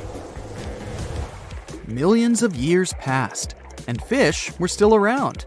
More dangerous sea inhabitants appeared, but fish just grew longer fins to swim faster. Other fish grew plates on their tails to fend off enemies. But in general, most fish still looked the same as they did millions of years ago. Their brains were developing. They learned how to communicate with one another using echolocation and movements of tails and fins. All day long, fish swam, looked for food, multiplied, and hung out together. It made no sense for them to evolve. And now, let's take a look at the history of humans. So, fish came to land and grew limbs. Then the struggle for survival began. Some creatures became carnivores. Others turned into herbivores.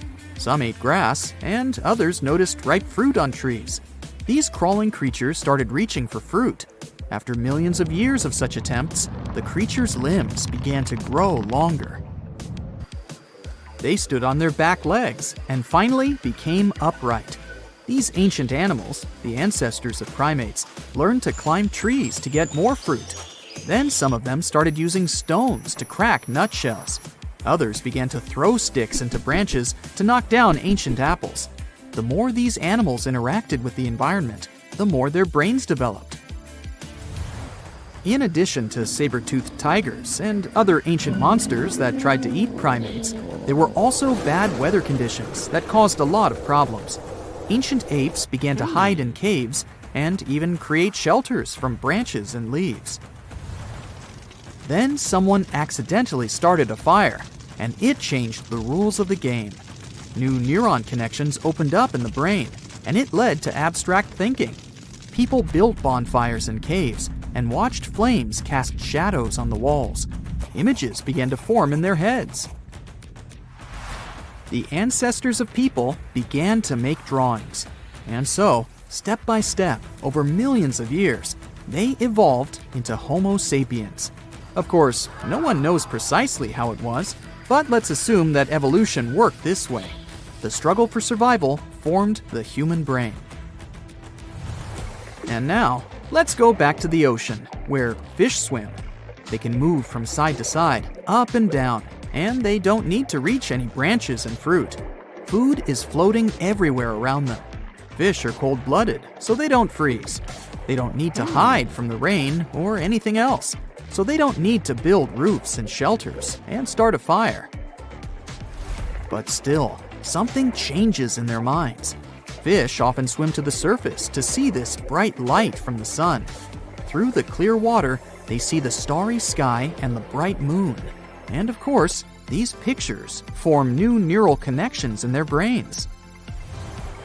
Fish are curious, and they think about how to explore the land. Their gill-based respiratory system doesn't allow them to be out of the water for a long time. Fish begin to contemplate this world. Over hundreds of thousands of years of evolution, they learn to communicate with one another and begin to understand how the cycle of life in the ocean works. Some fish form large colonies and build houses inside coral reefs. But these houses look like big anthills, not like buildings. Fish stay there to hide from enemies and to have rest. Also, fish meet other enemies, birds. Gulls and pelicans catch lunch when fish rise close to the surface. Small fish decide never to swim there and create a law forbidding them from approaching the surface. The appearance of this unspoken statute forms society. Some fish train to fend off seagulls. Fish hold sharp stones, pieces of coral, or shells in their teeth. And when gulls catch them, these fish hit the bird's feet with corals. Also, fish manage to catch their winged enemies. When some seagull dives under the water, fish attack it from all sides. They do this to study the seagull's body and understand how it can fly and breathe on the surface. Fish become wise creatures, like highly developed dolphins. They understand more and more about the planet, but don't strive to get out of the water because there's no need for it. But then, they discover something creepy. Fish swim toward the shore and see how big bald creatures without scales, with smooth skin, arms, and legs, dive into the water. Fish swim closer to get to know them, but these creatures catch them with their webbed hands. Now fish have another, more dangerous enemy, the sea people. They are intelligent, cruel, and strong. To understand these creatures, let's go back to the real world and look at seals, dolphins, whales, and walruses. All these animals are mammals, which means warm blood flows in them. But why are they so different from fish? Seals and sea lions have the same ancestor as dogs. Manatees and elephants have common origins. Whales and dolphins are marine versions of hippos and hoofed animals. Hundreds of millions of years ago, the ancestors of all these mammals were cold-blooded fish. They got out of the ocean and began to explore the land. Their bodies started to change, and their blood temperature rose. But some of these animals decided not to go far from the water. Those that left the ocean became dogs, bears, and elephants. And those who stayed close to the oceans and seas became mammals adapted to the water. They didn't explore the land for various reasons. Some animals hid in the water from land enemies. Perhaps some couldn't spend a long time under the scorching sun. They transformed into animals with fins. They don't have gills, but can hold their breath underwater for a few minutes. And now, imagine if primates living in trees moved to the shore. Their skin would lose its fur, webbing would grow on their fingers, and their whole body would get covered with a thick layer of fat. They would develop intelligence and become sea people. Each of them would weigh as much as a polar bear because of subcutaneous fat. The fact is that all marine mammals need a lot of fat to protect their body from the cold. A large amount of fat makes them mobile and fast in the water. Now, intelligent, peaceful fish have to fight with cruel sea people. But who will win in this conflict? I think we need another video to find out. Wow, look at this cute little cookie cutter. At first glance, it looks like an oversized anchovy, but in reality, it's an undersized shark. This shark never grows bigger than 18 to 20 inches, but it doesn't make it less dangerous than its peers. They got their sweet cookie name because they have a unique feeding strategy. They bite off small chunks from much larger animals and get away with it. These little guys live deep down in the water column, making them quite mysterious and hard to study. We don't know exactly where they hang out, but they've been spotted all over the world, especially in tropical and temperate areas. The cookie-cutter shark is a total parasite. It feeds off larger animals while keeping them alive. It uses its sharp upper teeth to latch onto the skin of bigger sharks, fish, or even marine mammals. Then, with its strong lower teeth, it scoops out a mouth-sized chunk of flesh or blubber. Ow! So watch out, because even big predators like bluefin tuna, great white sharks, and spinner dolphins can end up with scars from these little sharks. Now, there's one crazy story about a cookie-cutter shark biting a person. Picture this: a long-distance athlete swimming between islands in Hawaii at night, surrounded by boats with bright lights attracting prey. Yep, that swimmer got a nasty bite on the calf, leaving a gnarly scar, but luckily no permanent damage. Lesson learned: don't mess with cookie-cutter sharks during their feeding frenzy. To hunt like this, they have a well-equipped mouth. The mouth itself is like a short line that goes across, surrounded by these big fleshy lips that can suck stuff up. It's got a bunch of tooth rows in its jaws, like 30 to 37 in the top and 25 to 31 in the bottom, and they increase as it gets bigger. The upper teeth are small and narrow, standing up straight with a single smooth, pointy bit. The lower teeth, on the other hand, are way bigger and wider, almost like knives, and they interlock to make a saw-like cutting edge. Just like any other shark, cookie cutters lose their teeth throughout their lives. But here's where they're different: they swallow their lost teeth. Some scientists think they do this because they live in nutrient-poor deep waters and want to recycle important tooth-building materials, like calcium. That's a brand new approach to diet supplements, huh? Since they feed closer to the surface at night and deeper during the day, they're almost always in the dark. So, this sneaky little shark has these special light-producing organs called photophores that are strategically placed on its belly. These photophores help it blend in with the light coming from above, kind of like camouflage. It's a classic move in the bioluminescent world. The cookie-cutter shark also has this cool, non-glowing collar around its throat. Some scientists think this collar acts like a fancy lure, making it look like a tasty little fish from below. Imagine how irresistible that would be to a whole gang of hungry sharks. It's like a dinner invitation they can't refuse. Oh wow, there's a hole in the bottom of the ocean. It seems that the ocean has a leak. But it's not like a leak you would expect, where water is flowing out. It's more like a spring, since water is flowing in, not out. This unique leak is something we know as Pythia's oasis. A grad student was the one who accidentally discovered it. He noticed bubbles that were rising to the surface. Normally, bubbles in the ocean tell us there might be some hydrothermal vents, which are hotspots for some pretty cool things. These vents are actually like hot springs on the seafloor, but instead of bubbling with warm water, they release a fluid that has been superheated in the crust of our planet. When seawater seeps into these cracks and travels deep into the crust, it comes into contact with the extremely hot mantle. This heats seawater to very high temperatures, and as it moves back up towards the surface, it carries dissolved gases and minerals. When the hot fluid shoots out of the vents, it mixes with the surrounding seawater and quickly cools down. Just a short distance away from the vent, the temperature can drop to a comfortable 68 degrees Fahrenheit or so, which is, as it seems, exactly what some creatures like. And there are some real weirdos living down there in the darkness, like ghostly fish, giant red-tipped tube worms, and a unique type of shrimp with eyes on their back. And some of them, like tube worms and bacteria, rely on the chemicals and minerals released by the vents to survive in harsh conditions. But in this case, the bubbling water didn't come from a hydrothermal vent.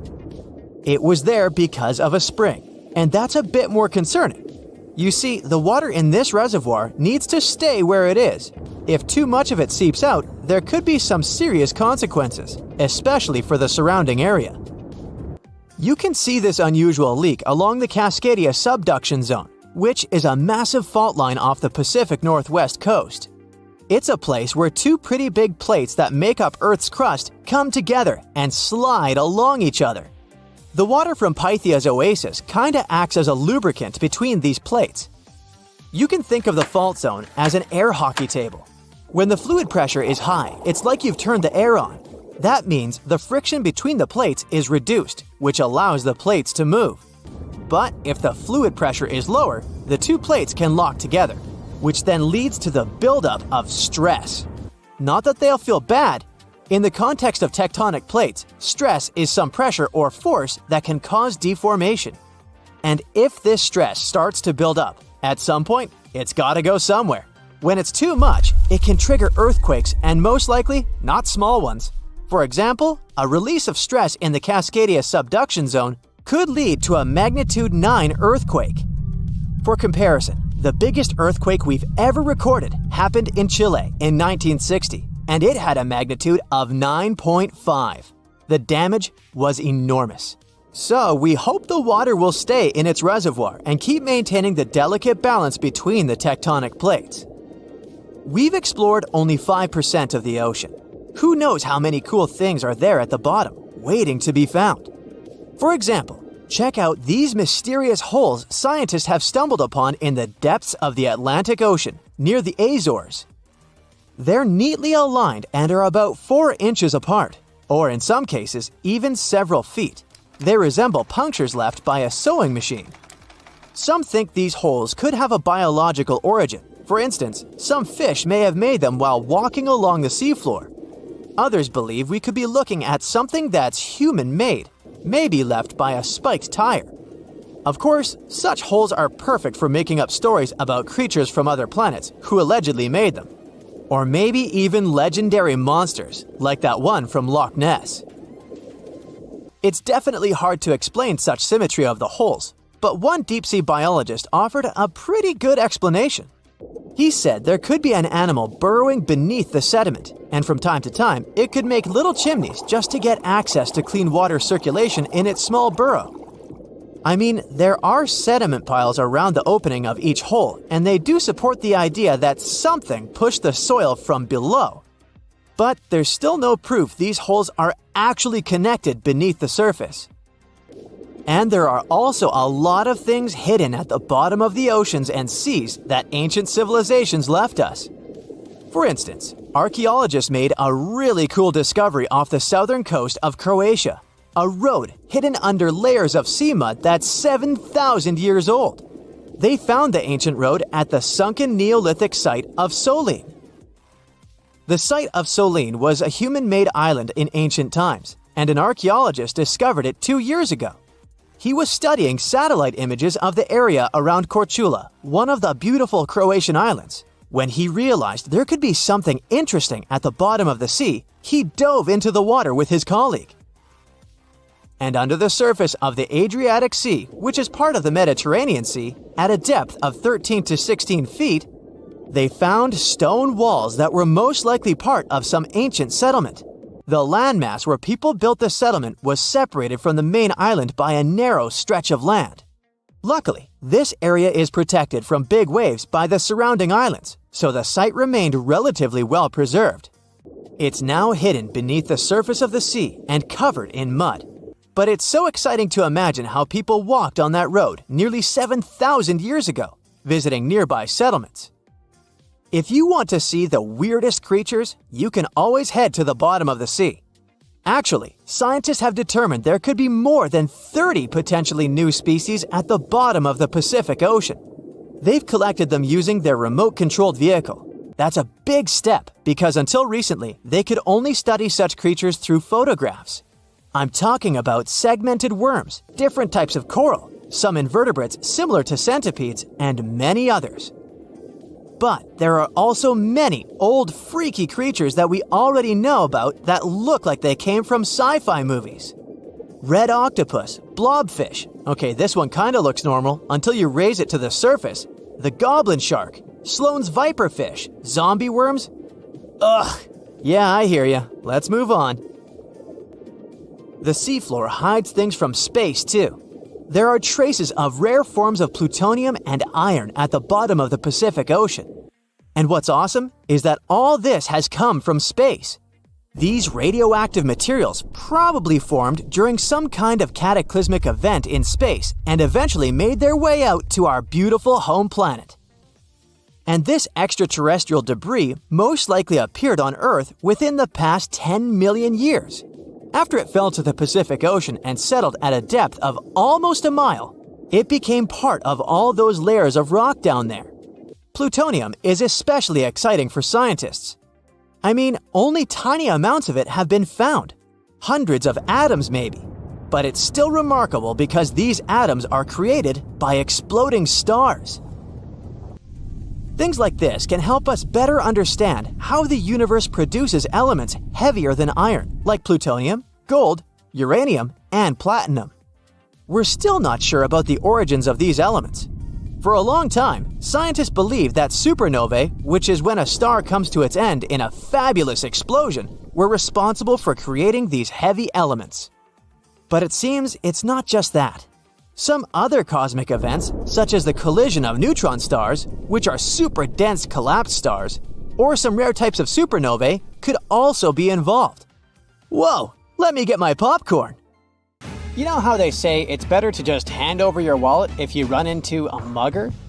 Instead of surrendering their wallets, sea cucumbers choose to spit out some of their insides to fend off predators like crabs and fish. It's a natural defense mechanism for them, and they quickly grow those organs back in just a few days, thanks to special cells inside their bodies. It's not the only weird thing sea cucumbers do.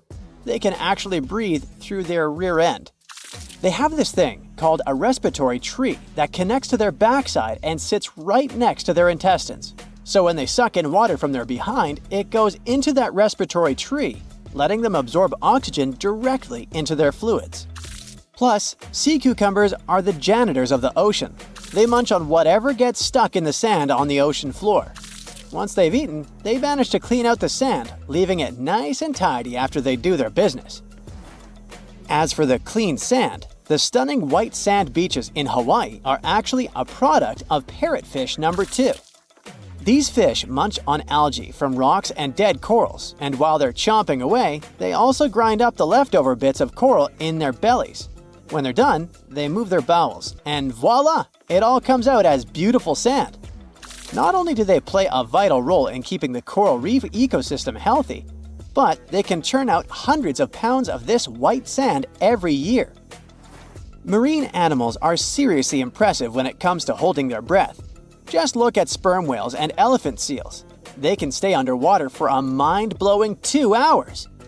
Then there's the Cuvier's beaked whale, which holds the crazy record at almost 4 hours underwater. When you compare that to the human record of 24 minutes and 37 seconds held by pro diver Budimir Shobat, it seems pretty insignificant. But what's the marine animal's secret that helps them excel humans this much? Unlike us, these sea creatures have a ton of hemoglobin and myoglobin in their blood and muscles, allowing them to store way more oxygen. When their oxygen runs low, myoglobin steps up and releases even more. Plus, they can tolerate higher levels of CO2, so they don't feel the need to breathe as quickly. There's even a study that found their myoglobin molecules have a unique charge that keeps them from sticking together, which boosts oxygen storage. And on top of all that, they can slow down their heart rate and restrict blood flow to hang out underwater even longer. Rumor has it that about 540 million years ago, a meteor loaded with frozen octopus eggs smashed into Earth. Sounds like a delirium, but some scientists are entertaining a very questionable idea that octopuses and their cephalopod buddies, like squids and cuttlefish, might actually have some extraterrestrial origins. The thing is, cephalopods have extraordinary DNA that doesn't look like any other DNA on our planet. They've got around 33,000 protein-coding genes in their genome, which is way more than what we humans have. A recent study suggests that their evolutionary story shows some odd traits that might hint at a connection to space, like they could be from some super far-off past, or even the future. The researchers went as far as to claim that modern octopuses could be the descendants of these frozen creatures that hitched a ride on comets and splashed down in our oceans. And why octopuses? Well, they really stand out in the animal kingdom. They can use different tools to build their own houses, and they can even solve everyday problems independently of their brain, as 2/3 of an octopus's neurons are in its arms. These traits seem to have just appeared out of nowhere during evolution. They even tossed around another quirky theory. What if an extraterrestrial virus crashed into early squid populations and gave them a crazy boost in evolution, turning them into the octopuses we know today? Anyways, these are just fun speculations without any hard proof. Now, this funky object is an animal, not a rock. It's called sand dollar. Just look at the shape of its shell. Once sand dollars are exposed to the sun, their shells lose their soft, spiny covering and become bleached white. Back in the day, beachcombers thought these shells looked a lot like big silver coins, kind of like the old Spanish dollar that was about the same size. But if you prefer, you can call them sand cakes instead. These quirky creatures have tiny spines on their surface, and they glide along the ocean floor. They use small tube feet that line the grooves on their underside to grab bits of food like plankton and algae, which they then send to their mouths. Inside, they have 5 triangular teeth that help them munch on their meals. In some Georgia folklore, sand dollars are said to represent coins lost by mermaids. Sand dollars have a unique talent for cloning themselves. They can do this for a bunch of reasons, like when a predator comes around. Some species of sand dollar larvae can actually split in half as a defense mechanism. It takes about 24 hours for them to clone themselves, and the new larvae end up being about 2/3 smaller than the original, which helps them hide from danger. Wait, is that a giant sea hot dog racing through the ocean? Sorta. Some scientists have joked that sperm whales seriously resemble enormous hot dogs. These massive creatures can take quick naps, standing up for about 10 to 15 minutes. They only sleep about 7% of the time, mostly between 6 p.m. and midnight. Sperm whales also have a cool ability to retract and extend their eyes, thanks to a thick retractor muscle around them, but they can't actually roll their eyes in their sockets. Plus, they have the most asymmetrical skull of any mammal out there. Oh, and let's not forget, they have the largest brain of any living creature, weighing in at over 9 pounds.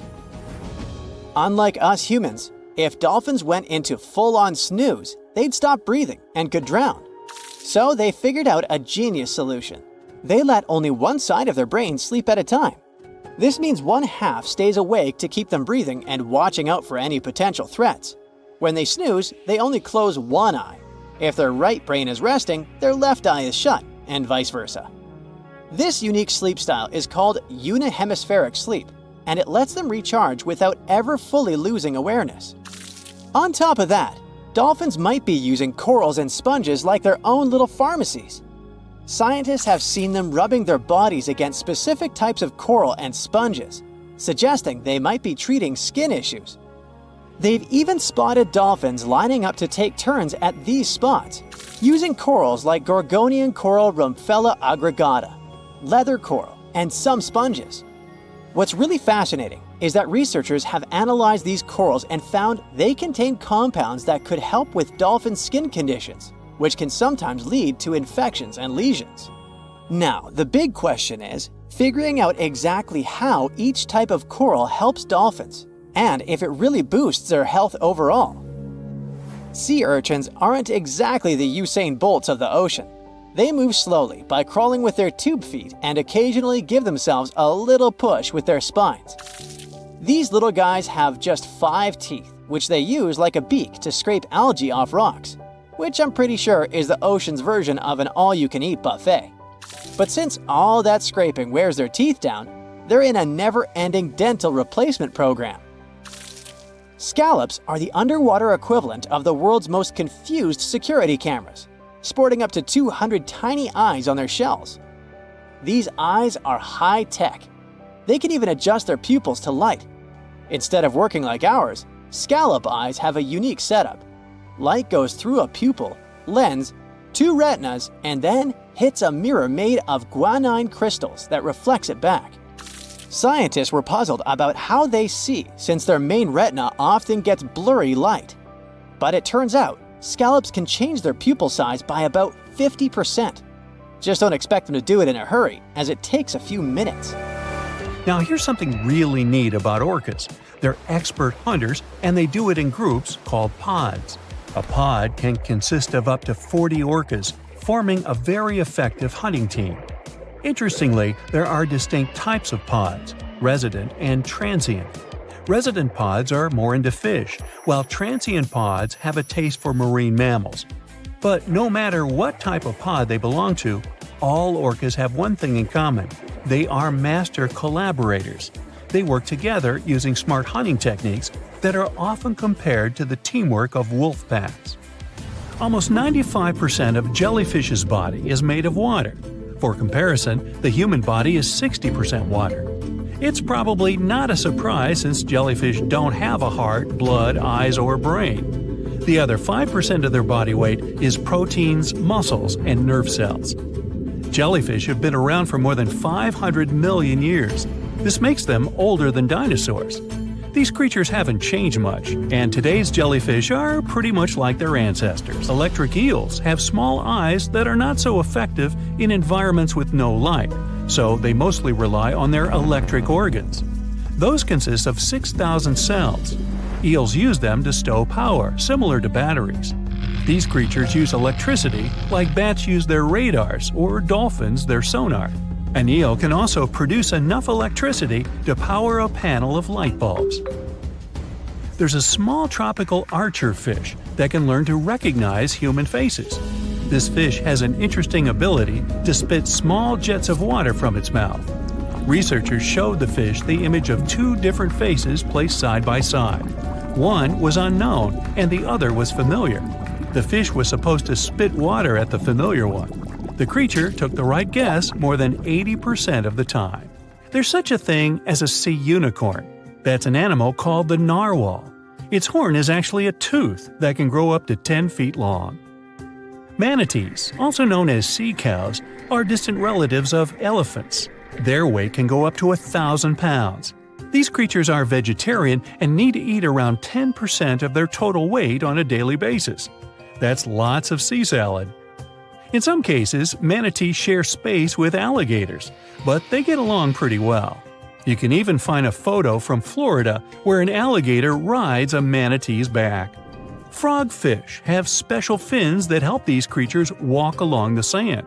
They're very useful in shallow waters. A ghost pipefish is hard to see, but once you spot it, you're bound to get really surprised.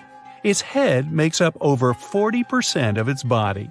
Crabs don't feel like wasting time on such formalities as putting foods in their mouth.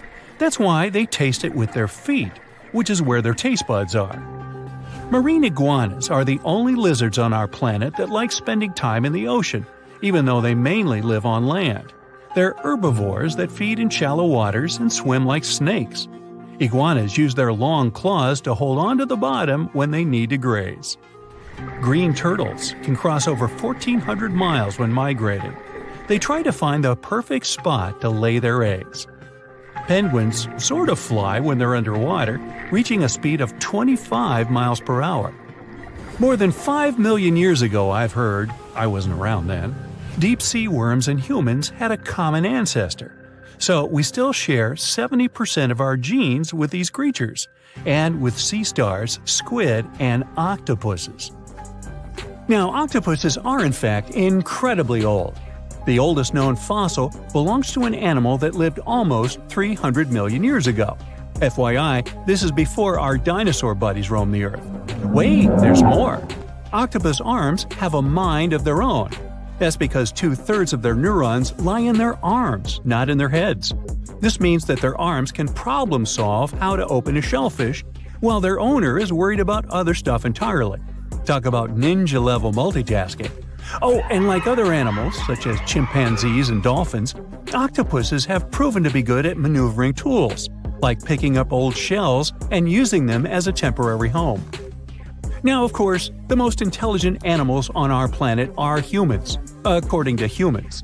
But we don't seem to give pigs enough credit. Pigs are so smart they can play video games. No, not Minecraft.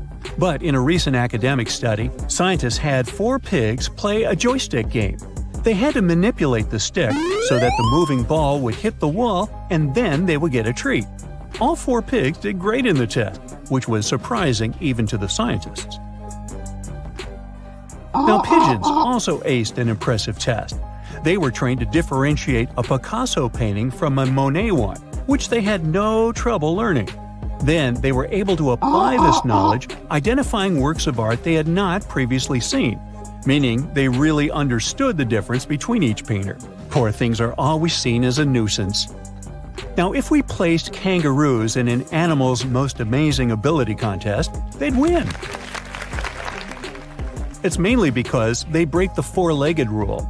A special species of kangaroo, the red kangaroo, uses its tail to help propel it forward. Now, visually, it has 4 limbs, but in practice, it uses 5. They're biologically built to use their tail as a 5th limb, since it's packed with articulated vertebrae and thick muscles. Of course, it had to be an Australian animal. Deep within the Sahara Desert, you'll find a little creature known as the fennec fox. This huge-eared animal adapted perfectly to survive in its hostile environment. The huge ears help them to dissipate the unbearable heat of the desert, as well as help them to hunt for underground prey. Now meet this guy. Unlike what its name might suggest, the red panda is closer to a raccoon than it is to a giant panda. You'll find a lot of these cat-sized creatures in the Himalayan region, hopping from tree to tree and bundled together trying to keep warm in the harsh weather. They're gentle and friendly like their big panda cousins, and occasionally enjoy eating some bamboo sticks. And then there are bees. Compared to humans, bees' brains are the size of pinheads, yet they are capable of astounding things. Let's say a bee is running low on energy after a long search flight. This bee desperately needs a drop of honey in order to continue flying, but smartly enough, she doesn't need to go back to the hive to recharge. She can ask a fellow beehive mate for a drop of honey directly from this other bee's stomach and continue flying. This type of decentralized system allows them to build highly effective societies, one that bees don't need to push through the queues in front of the honey cells, for example. Every year in the winter, great white sharks that live along the California coastline disappear. It feels as if they take a vacation for 30 to 40 days. The animals go to a point halfway between Hawaii and Mexico. They might do it to get some food, relax, or hang out with their buddies from other areas. The spot is now called the Whale Shark Cafe. Some types of sharks, like makos, whale sharks, or white sharks, breathe in a very specific way. It requires them to swim all the time. They also need to move quickly and with their mouth open. This way, the oxygen can enter and reach their gills. Sea sponges are some of the most primitive animals. They're immobile, don't have a mouth, eyes, bones, brain, heart, lungs, or any other organ whatsoever. And still, they're alive. There's such a thing as a sea unicorn. That's an animal called the narwhal. Its horn is actually a tooth that can grow up to 10 feet long. Manatees, also known as sea cows, are distant relatives of elephants. Their weight can go up to 1,000 pounds. These creatures are vegetarian and need to eat around 10% of their total weight on a daily basis. That's lots of sea salad. In some cases, manatees share space with alligators, but they get along pretty well. You can even find a photo from Florida where an alligator rides a manatee's back. Frogfish have special fins that help these creatures walk along the sand. They're very useful in shallow waters. A ghost pipefish is hard to see, but once you spot it, you're bound to get really surprised. Its head makes up over 40% of its body. Crabs don't feel like wasting time on such formalities as putting foods in their mouth. That's why they taste it with their feet, which is where their taste buds are. Marine iguanas are the only lizards on our planet that like spending time in the ocean, even though they mainly live on land. They're herbivores that feed in shallow waters and swim like snakes. There's something known as the orange cat behavior, and apparently it's not just a meme. So far, scientists have been able to understand that coat color is connected to a feline's gender. And since orange is an X chromosome, orange cats are usually males, like Garfield. The so-called orange cat behavior describes ginger cats as agents of chaos. Again, pretty much like Garfield. However, there haven't been any conclusive studies on whether coat color and cat behavior are truly linked. In terms of vision, mantis shrimps probably have the most psychedelic vision out of all animals. These funny-looking creatures have a whopping 16 varieties of photoreceptors, with 5 of them reserved for the ultraviolet or UV spectrum. Ultraviolet rays are really short wavelengths, which are invisible to humans. The thing science still doesn't understand is how exactly these mantis shrimp view the world around them. Sure, they can perceive a bunch of colors, but they can't necessarily distinguish all of these colors among themselves. It can be that they just see a lot of really vivid, really blurry colors, but we haven't figured out a way to check that out. Now, to say sloths are cute is an understatement. They may be one of the friendliest animals in the jungle, but there's more. If you look closely at their fur coat, you'll notice hints of green. These greeneries are actually tiny little algae that grow alongside sloths. They help sloths to camouflage better in the jungle, but they also nurture them. The little cracks inside a sloth's fur create the perfect environment for algae reproduction, and scientists have found species of algae that don't exist anywhere else in the world. They do get by with a little help from their friends. Deep within the Sahara Desert, you'll find a little creature known as the fennec fox. This huge-eared animal adapted perfectly to survive in its hostile environment. The huge ears help them to dissipate the unbearable heat of the desert, as well as help them to hunt for underground prey.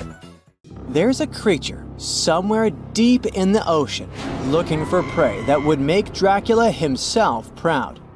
It's been around since before even the dinosaurs walked the earth. It has no bones or jaw, but it doesn't stop this underwater vampire from hunting. The name of this eel-like parasite is the Pacific lamprey. The English monarch loved this fish so much that he defied doctors' orders to stop eating lamprey flesh. He got sick every time he'd have the original gooey fish. But the lack of bones and the fact that this lamprey tastes like slow-cooked beefsteak made the royal fall in love with the fish once and for all. The product of this love was a chill in his aged body, some heavy sweating, and some other scary symptoms, which eventually took his life and interrupted his 35-year reign. The lamprey is way better at surviving, as it lived through at least 4 mass extinctions. Its ancient ancestors evolved over 450 million years ago. There are around 40 living species of lampreys still thriving across the world. The Pacific lamprey is just one of them. These creatures have cartilage instead of bones, and a third eye, which is a special light-sensing organ on the top of their heads.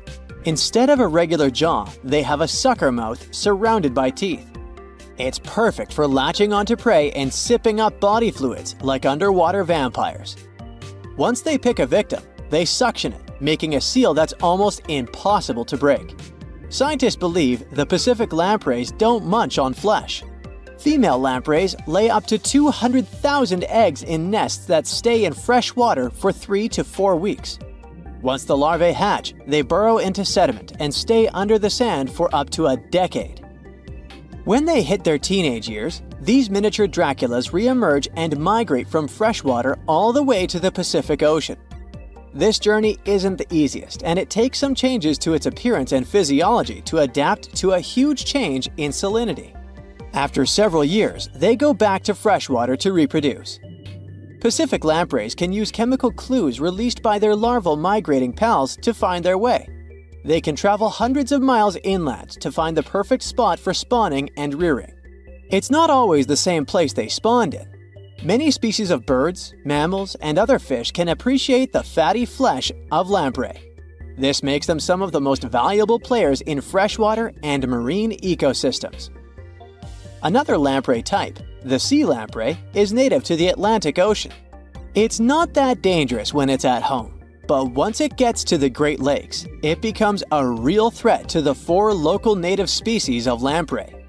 The sea lamprey is up to 4 times bigger than the lake species. It has unlimited food and spawning grounds, and no natural predators here, so it becomes cocky. It secretes an enzyme that doesn't let the blood clot. Once it attaches to some unsuspecting fish, it spends the next several months feeding off of it. And even if the fish shakes the lamprey off, it doesn't have long to live because the mark the predator leaves behind. Sea lampreys aren't interested in humans, but can accidentally latch onto a swimmer. It won't be fatal, but it's not the most pleasant sensation, and you need to get the spot of the impact disinfected. The Australian box jellyfish looks harmless, but it's considered the most venomous marine animal. Unlike other kinds of jellyfish that float with the current rather than swim, this creature can reach an impressive speed and choose its own direction. It has tentacles covered with tiny darts loaded with poison. People and animals that get unlucky enough to meet with those tentacles face some scary and sometimes even fatal consequences in a matter of minutes. Before you decide to never revisit the ocean, you should know that only a few out of around 50 existing species of box jellyfish have venom that is lethal to humans. There are some not-so-dangerous species living in warm coastal waters worldwide. And the most dangerous ones are in the Indo-Pacific region and northern Australia.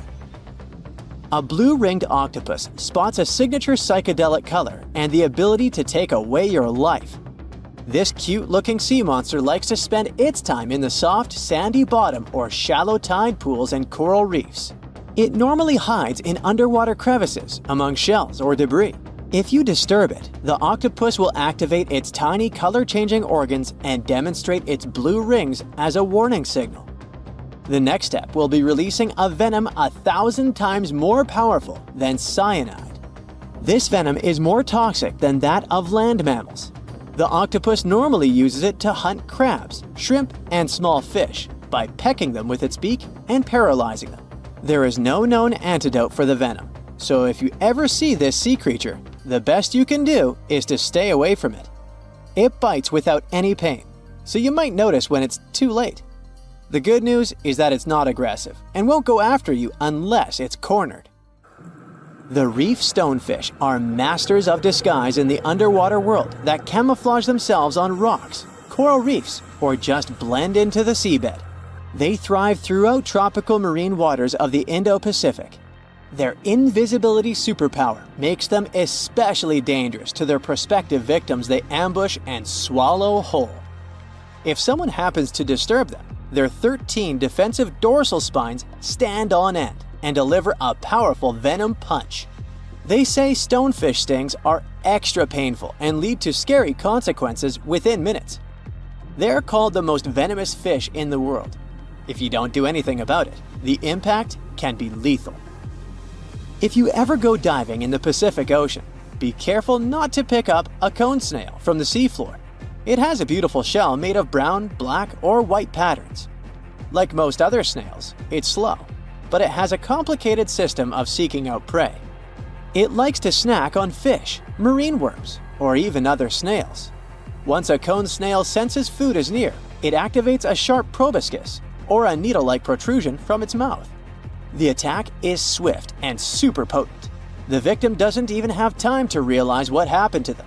Once it's completely incapable of moving, the cone snail swallows it whole. Humans aren't on its menu, but it can still release the venom if someone steps on it or disturbs it. The proboscis can even penetrate gloves. Luckily, only several out of over 700 species of cone snails can take a human's life. But since there's no antivenom, you better not risk it. All 52 known species of sea snakes living mostly in the warm tropical waters of the Indian and Pacific Oceans are venomous. The beaked sea snake even has the title of one of the world's most venomous serpents, but it's one of the few kinds that can pose a real threat to humans. Sea snakes prefer a peaceful coexistence and would rather slither away than engage in any confrontations. If you ever see them in the water, staying calm and moving slowly will save your life. Sea snake bites, although almost painless at the moment, can have varying degrees of impact. Some may only cause mild symptoms, while others can lead to severe outcomes. Most bite reports come from accidental encounters, like someone freeing them from nets or unsuspecting beachgoers stepping on them. Blue dragons rarely grow larger than the size of a grape. They like to swim belly up, so their brightest blues blend in with the ocean waters. And the silver front faces down and camouflages with the darker seabed. Blue dragons feed on another dangerous sea creature and store up their stinging cells. Their venom lives on even after the fish itself is no longer alive. That's why you should be extra careful and never pick up or step on them on the beach. From thousands of dollars worth of treasure to brand new phones and ancient cities, let's dive into the water and see what we can find. Imagine going to the river to enjoy a boat ride. Who wouldn't want to take a couple of pics to make the memories of this trip last forever? Oops, the water split. Luckily, you've taken precautions and put your gadget in a waterproof bag. But what if you drop your phone to the bottom of the lake along with this case? This is what happened to some people. A scuba diver and a YouTuber dived into a river popular with tourists and lost some of their gear worth $20,000, including new iPhones and some jewelry. Oops. You might be familiar with the image of a car getting pulled out of the water, either from the movies or TV news. Large cargo vessels sometimes sink, and trucks inside them go along. That's what happened with the Thistlegorm wreck. It sunk in 1941 in the Red Sea, and these Bedford trucks were inside. Want to see something more valuable, like treasure?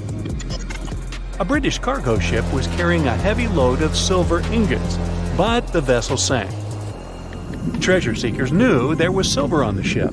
Since the 1940s, they've been looking for it.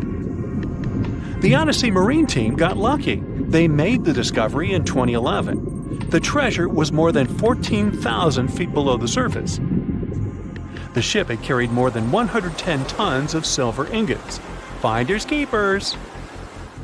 The Odyssey team kept 80% of the treasure and gave 20% to Her Majesty's Treasury. Of course, there were more items on the ship, like letters, teapots, and silk sheets. You can see them in the exhibition called Voices from the Deep at London's Postal Museum. Now how about some underwater art? Sure, here you go, Polynesian moai statues. These statues have been discovered in several areas across the world. For instance, Easter Island is full of different size statues, but many of them can also be found in Cancun, Isla Mujeres, and Punta Nizu, Mexico. Seeing full-body statues from thousands of years ago under the water would probably be a lifetime experience. Gold coins are also popular items found in shipwrecks. Many divers come across coins worth a lot of money. But there's one diver in Florida who truly hit the jackpot. In 2015, they stumbled upon nearly $1 million worth of treasure. The discovery was 51 gold coins, 40 feet of ornate gold chains, and a rare coin that was made for Philip V, the King of Spain. They were once frightening and dangerous, and they still look spooky. Yo-ho! I'm talking about pirate ships. One pirate shipwreck from the 18th century was excavated off the coast of Colombia in 2015. The treasure found there was worth between $4 and $17 billion. It contained precious stones, gold, and many other items. The next one is an underwater city. Neapolis is a city washed away by a tsunami. It was built on the coast of North Africa nearly 1,700 years ago. Divers uncovered the city's remains in 2017. Researchers have also discovered Roman columns, as well as household goods and tools. Now, let's go all the way back to 1503. Portuguese explorer Vasco da Gama was fighting a storm when he lost his ship Esmeralda. The ship was discovered in 1998, but it had to wait for more than a decade to be excavated. Researchers found navigational tools there. They didn't have as much value as Spanish gold, but they were historical treasures. Now, in Amsterdam, they fish for bikes in canals. 1/3 of working Amsterdammers cycle to work. Others use their bikes for different purposes, like exercising, going shopping, and so on. There are more bikes in Amsterdam than permanent residents. Unfortunately, many bicycles and even some cars end up in Amsterdam's canals. The fact that Amsterdam has 165 canals with a combined length of 60 miles doesn't make the authorities' job easier. Obviously, the owners don't throw their bikes into the water. Bikes can end up in the canals because of strong winds, vandalism, theft, or by accident. Every year, authorities fish up between 12,000 and 15,000 bikes. Our next one is a lost city. Heraklion was ancient Egypt's gateway to the Mediterranean. It became submerged and hidden under the sand. This city was famous. Maybe you've even heard about it. It was mentioned in the legend about Helen from Sparta and Paris from Troy. So, how was this ancient city discovered? In the early 2000s, a team of divers found a huge fragment of rock on the seabed and took it up to dry land. It turned out that it was a piece of the statue of Hapi, who was the lord of the river of ancient Egyptians. The team continued searching and found 6 other pieces. Around them, they saw temple ruins, pieces of pottery, jewelry, coins, oil lamps, and so on. Even an old copy of the New York Times. Nah, not really. Granada Underwater Sculpture Park is the world's first, what else, underwater sculpture park. Why is this park so special, besides being located in the beautiful waters of the Caribbean? You can see the park on a snorkeling or scuba diving trip. The sculptures are about 9 to 16 feet underwater. The atmosphere and the experience itself make it special. The sculptures are made from concrete and steel. Some of them weigh as much as 15 tons. They're covered with underwater creatures. The statues were put there to help protect reefs, maintain the health of the ecosystem, and restore underwater life in that area. Now, submarines are designed to go underwater, so maybe you wouldn't expect to see them on this list. But submarines do, in fact, sink. Divers have discovered many submarines. For instance, an Australian submarine was found off the coast of Papua New Guinea more than a century after it had sunk. Now here's another submerged city, but this one was left underwater on purpose. You can see the ancient ruins of Lion City in a lake in China. This lake was created in 1959 when the valley, at the base of Five Lions Mountain, was flooded to create a hydroelectric power station. The 1,400-year-old city, now ruins, got submerged by this flow and stayed this way for over 50 years. It lay untouched at the bottom of the lake until its exploration started in 2001. Divers found out that many structures, carvings, guardian lions, and arches were still preserved. Researchers mapped and documented Lion City. They also looked for a way to protect these structures from further damage. In 2011, the city was announced to be an historic relic under protection. When you see the ruins of Lion City for the first time, the view will take your breath away. So don't forget to hold your breath. Imagine swimming in the dark waters. As you're approaching the city, you see its huge walls and extensive carvings. Marvelous, isn't it? The Cancun Underwater Museum is probably the largest museum of its kind in the whole world. It wasn't lost, per se, but now it's home to an aquatic ecosystem. Who wouldn't want to combine scuba diving and snorkeling with a visit to a world-class garden with 500 sculptures? Placed 30 feet under the surface, these sculptures are made from pH-neutral marine concrete so that they can stay on the ocean floor. Plus, here, the sculptures change over time, unlike in a traditional museum. That's because they become part of the underwater environment and a home to various plant and animal species. In one installation, nearly 450 life-size figurines are grouped together to hint at the harmonious coexistence of humanity. There is also the Anthropocene, which is an actual submerged Volkswagen Beetle placed by the Manchonis Reef. Okay, this is not a lost and found item, but this is just, hey, it's a giant jellyfish and I wanted you to see it. This creature is known as the lion's mane jellyfish, and it's the largest known species of jellyfish. So, I'm happy now. And have you ever discovered anything underwater? Want to high-five a sea creature? Well, put your hand up for the Tasmanian red handfish. This fish doesn't swim like a fish. It walks. It uses its flipper-like hands to stroll around on the ocean floor. These bottom walkers are disturbed by swimmers and boats a lot. Some people even want to take them home as pets. I think it's better to just give them a wave and swim on by. The vampire squid. Its species name is Vampiroteuthis infernalis, which translates to vampire squid from hell.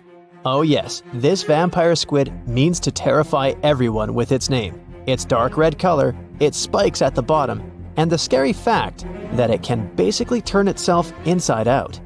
The vampire squid loves putting on a good show, but it's as harmless as a kitten is to humans. It's as if Dracula scared the pants off you, but he didn't have blood-sucking fangs. The vampire squid feeds on food particles from plants and animal matter floating near the ocean's surface. Since they're not predators, they need good defensive strategies, and their vampiric look is designed to ward off large creatures who want to eat them. Turning themselves inside out is a defensive mechanism since the spiky areas in the inner skin are more intimidating. They also shoot out a substance that does not have color, but is packed with bioluminescent particles to distract predators. The vaquita. Going out on a boat off the coast of Mexico sounds like the perfect vacation. The sun, the blue water, the most endangered sea creature. Wait, what? The vaquita isn't dangerous, but don't expect it to stick around to say hello or sign any autographs. It's incredibly shy. This little cow, that's what it means in Spanish, is one tiny sea mammal. With those black markings around its eyes, it looks more like a sea panda to me. Seeing one should make you feel very special. They're on the brink of extinction, mostly because they got caught by accident in fishing nets. It's estimated that there's only 10 left in the wild. The blue dragon. This little creature looks like something out of a kid's fantasy movie. It's called the blue glaucus, casually referred to as the blue dragon or blue angel. It can be found in many places, the Atlantic, Pacific, and Indian Oceans. It's kind of a mollusk and it only grows to be about an inch long. What you think is the back is actually the mollusk's bright underbelly. It regularly floats on its back so that its blue colors help it camouflage with the water's waves. The blue dragon isn't just pretty, it's also smart. It usually feasts on Portuguese man-o'-wars, also known as Physalia physalis. The blue dragon stores their stinging cells for later use, in essence, stealing their defensive mechanisms. When the blue dragon is threatened, it releases those stinging cells it stored, directing them at an enemy to sting them with more power than the Portuguese man-o'-war would have been capable of. As they can store a huge amount of stinging cells, they can be a threat to humans. So, if you find one, don't pick it up. It's best to admire it from a distance. The barrel-eye fish. If you ever wanted to have Superman's X-ray vision, looking at the barrel-eye fish will make you feel like you gained that superpower at some point in your life without even realizing it. The barrel eye has a transparent head, so you can see how their eyes and brain look inside. This magnificent creature lives in the deep sea. This is the lowest level of the ocean, where strange creatures roam in near-freezing temperatures and constant darkness. They're exposed to water's pressure that's almost 1,000 times that of the surface. If the idea of the deep sea sends a shiver down your spine, stay tuned to learn about another of its creatures later on. The barrel-eye fish can be found in the Atlantic, Pacific, and Indian Oceans. You might be wondering, why oh why would a fish have a see-through head? And that would be a fair question. Since the species was discovered in 1939, it was believed that the fish's eyes were set to see straight ahead and couldn't move. So it was assumed that they had tunnel vision. Scientists Bruce Robinson and Kim Reisenbichler from the Monterey Bay Aquarium Research Institute recently discovered that the fish can move its eyes vertically to see through the top of its translucent head, thus noticing if there are predators or prey nearby. The transparent head also allows more light to enter so they can detect prey better. It's believed that the barrel-eye fish eats jellyfish and small fish species.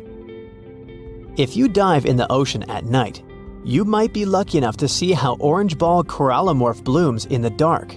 But make sure to be quick because as soon as you turn on your flashlight to take a good look, it will retract its tubes back into itself. The megalodon. The whale shark isn't the biggest shark known to humans. If the entire shark species were a kingdom, the prehistoric megalodon would be the ruler of the sea. Megalodon roamed the ocean a long time ago, about 15.9 to 2.6 million years back between the early Miocene and late Pliocene eras. While they've long been extinct, people are still amazed to learn about these gigantic sea beasts. Megalodon could reach anywhere between 45 feet to 60 feet in length with jaws more than 6 feet wide. A fossil of a tooth that once belonged to a megalodon measured at 7 inches. Needless to say, I'm pretty stoked that these guys have long been extinct. But there's still some adventurers out there hoping to meet this monster one day. The Dumbo Octopus. This adorable creature, or creepy creature, or however you want to see it, is officially called Grimpoteuthis. More casually, it's referred to as the Dumbo octopus, named after the Disney character. Though Dumbo, the elephant, not the octopus, was teased for his big ears, it's highly unlikely that this adorable octopus gets teased by its water neighbors. They are the deepest living octopuses, living in the deep sea, and you know how scary that place is. They're only about 8 inches tall and spend their days hovering just above the seafloor eating snails, worms, and other food they find in the current or near ocean vents.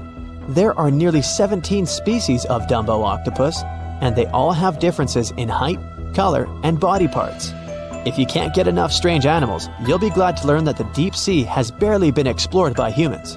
So keep an eye out. There are bound to be more fascinating animals discovered in the deep in the future.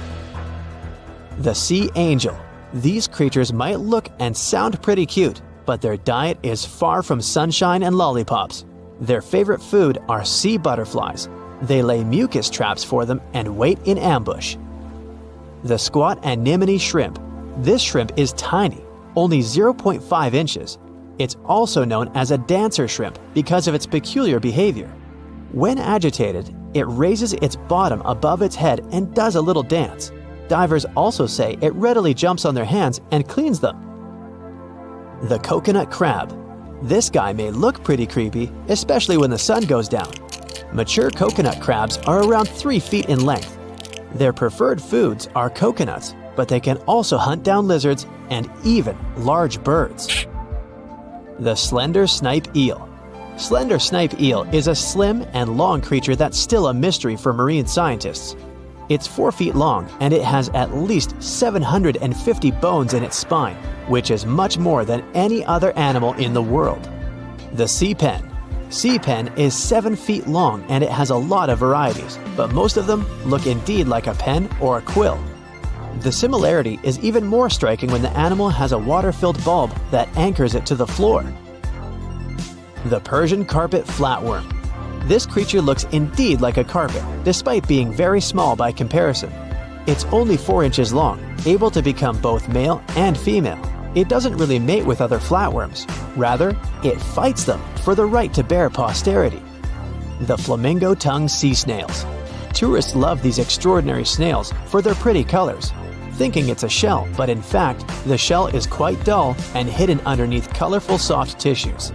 They eat softer, toxic parts of corals and store their toxins to protect themselves. The stonefish. Stonefish aren't going to win any beauty contests, unless the pageant is for best rock look-alike. Their tiny, unreflective eyes and rough skin blend in perfectly with their environment. A large head, an even bigger mouth, and a home full of, it's rocks. And just because you're on the beach doesn't mean you're safe. Stonefish can survive for 24 hours out of the water. Stepping on one or even handling one won't be that fun. Their dorsal fin spines have extremely strong venom. It shoots out when they get stepped on, and it can lead to paralysis or even heart failure. You'll need help fast. No wonder they're one of the most dangerous creatures in the water, or anywhere. Be careful when scrambling around rocky areas. They love to play hide and seek. The deep sea dragonfish. If there were a prize for the most hideous fish in the ocean, the deep sea dragonfish would win. With slimy, scaleless skin, massive teeth, and a face only a mother could love, this bad boy of the sea is nothing to mess with. It likes to swim between 700 feet and 6,000 feet below the surface of the ocean, where the waters are the darkest and coldest. Along with some other creatures on this list, the deep-sea dragonfish relies on its bioluminescent body parts to catch prey. It also uses its hanging appendage, which boasts a little red light on the end, coming out from its lower jaw. Many fish mistake this little light for prey, luring them right into the jaws of the deep-sea dragonfish. Very clever dragonfish, very clever indeed. The fangtooth. The Mariana Trench is an underwater trench with a depth of 35,000 feet, nearly 7 miles below the ocean surface. Let that sink in. While scientists know the Mariana Trench exists, it's one of the least explored places on Earth. It's also the deepest area of Earth's oceans. And although many creatures down there probably haven't even been seen by humans yet, scientists have had the creepy pleasure of getting to know the fangtooth. The fangtooth fish shamelessly lives up to its name. Just look at that thing. The fangtooth is carnivorous and feeds on just about anything it can find that gets caught in its sharp-toothed mouth. These fish rely on their contact chemoreception to find prey. In other words, they can sense chemical residue that comes off of other living organisms in the deep sea. This is because they don't have any light-producing cells on their bodies, unlike many other deep-sea fish. On top of all that, it's pretty dark down there, so whatever crosses their path, they chomp on.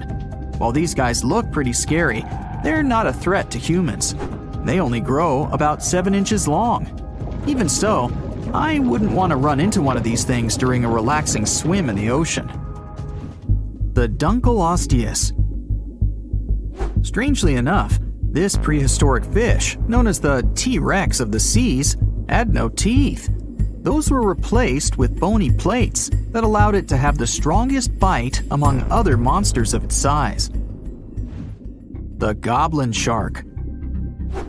If you thought the movies about sharks were scary, this next deep-sea creature will make you swear off going for dips in the ocean forever.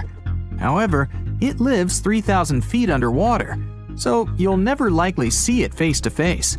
The goblin shark looks like a cross between a shark and a creature from your worst nightmare. These sharks boast a protruding sword-like snout with a jaw that juts out to match. Unlike other sharks that have more of a gray hue, this creepy thing looks not so pretty and pink. Aside from their scary demeanor, what do scientists really know about the goblin shark? Well, not much, except that they can grow up to 18 feet in length. Looks like there's still a lot to learn about these guys, if you dare to. By the way, did you know that sharks don't sleep? Many species have to keep water moving over their gills to get oxygen, so they can't fall into a deep sleep like we do. That's why they stay half awake during rest. Typically, sharks don't even close their eyes. The cookie cutter shark. This shark is a living horror, with lower teeth being big and sharp, while the upper ones are much smaller. When its teeth fall off, the shark eats them to maintain calcium levels. Pretty smart solution for a shark. The frilled shark. Studying the frilled shark is like looking through a portal back to prehistoric times. That's because scientists think that these eel-like sharks haven't changed much since their oldest ancestors roamed the deep sea waters, so they're sometimes referred to as living fossils. These sharks' mouths are filled with a terrifying 25 rows of backward-facing sharp teeth, 300 in total. They're designed to grasp prey and hold them tight so they can't get away, according to early studies of the shark conducted in 1884 and published in the Bulletin of the Essex Institute. Luckily for swimmers, the frilled sharks live between 390 feet and 4,200 feet below the ocean's surface, so they'll probably never run into them. Probably. This is probably the worst nightmare of any dentist. The northern stargazer. Take a look at this cutie. The northern stargazer is definitely not something you'd wish to see on the ocean floor. This horrid creature hides its body under the sand, leaving its face above to wait for prey. the tasseled wobbegong. Here's another carpet shark on our list. It lies low on the bottom of the sea and patiently waits for its prey to come by. The Australian ghost shark. The Australian ghost shark isn't really even a shark, but a very bony fish. It's also a living fossil. It hasn't changed within the last 400 million years. Believe it or not, sharks and humans have a common ancestor that lived around 440 million years ago. Even though we both evolved in our own way, there are still some signs of that connection. For example, the genome of an elephant shark is very similar to humans. The Leopleurodon. This list of terrifying creatures would be incomplete without mentioning the terrifying and prehistoric Leopleurodon. This carnivorous marine reptile existed during the Colovian stage of the Middle Jurassic era and ruled the waters at 9 feet in length. Scientists believe Leopleurodon thrived in this deep-sea trench because of its ability to swim long distances and its 4 paddle-like limbs. While they probably weren't able to propel themselves toward prey like other animals of the area, they did manage to accelerate and attack very ruthlessly and efficiently.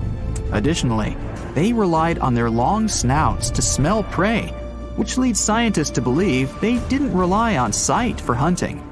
This means they could have thrived in the dark Mariana Trench. Around 150 million years ago, Leopleurodon became extinct due to competition for prey against other thriving marine reptiles. And I think I speak for all of us when I say, thank goodness for that. Considering that scientists have only explored 5% of the ocean floor and found some of the scariest sea creatures imaginable, one can only dream of what other animals reside in the deep sea waters. Perhaps it's best to keep them in your imagination. Am I right? The megamouth shark. This shark is a filter feeder, and it's friendly to humans, although its huge mouth can look quite threatening. Like basking sharks, it swims with its mouth constantly wide open, as if it were on Twitter. The gulper eel.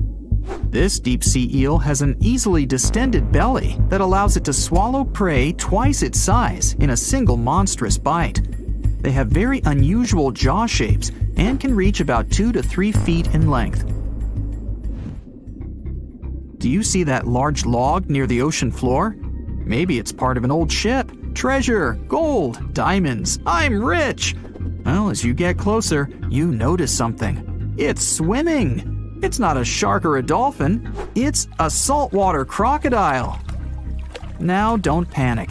If you bump into one of these reptiles in the sea, it's unlikely it'll think of you as food. Crocodiles have a special valve in their throat that stops them from drowning underwater, but that doesn't mean they can't bite. Usually, they're heading to a nearby island, and the quickest way there is to body surf. They can't really take the ferry, you know. Watching one from a distance should be okay. Just don't swim to shore right away. They love to ambush their lunch in shallow water. If there's one time I'd want to see a great white shark, it's when I'm diving with crocodiles. They'll gladly take a crocodile-sized nibble, given the right motivation.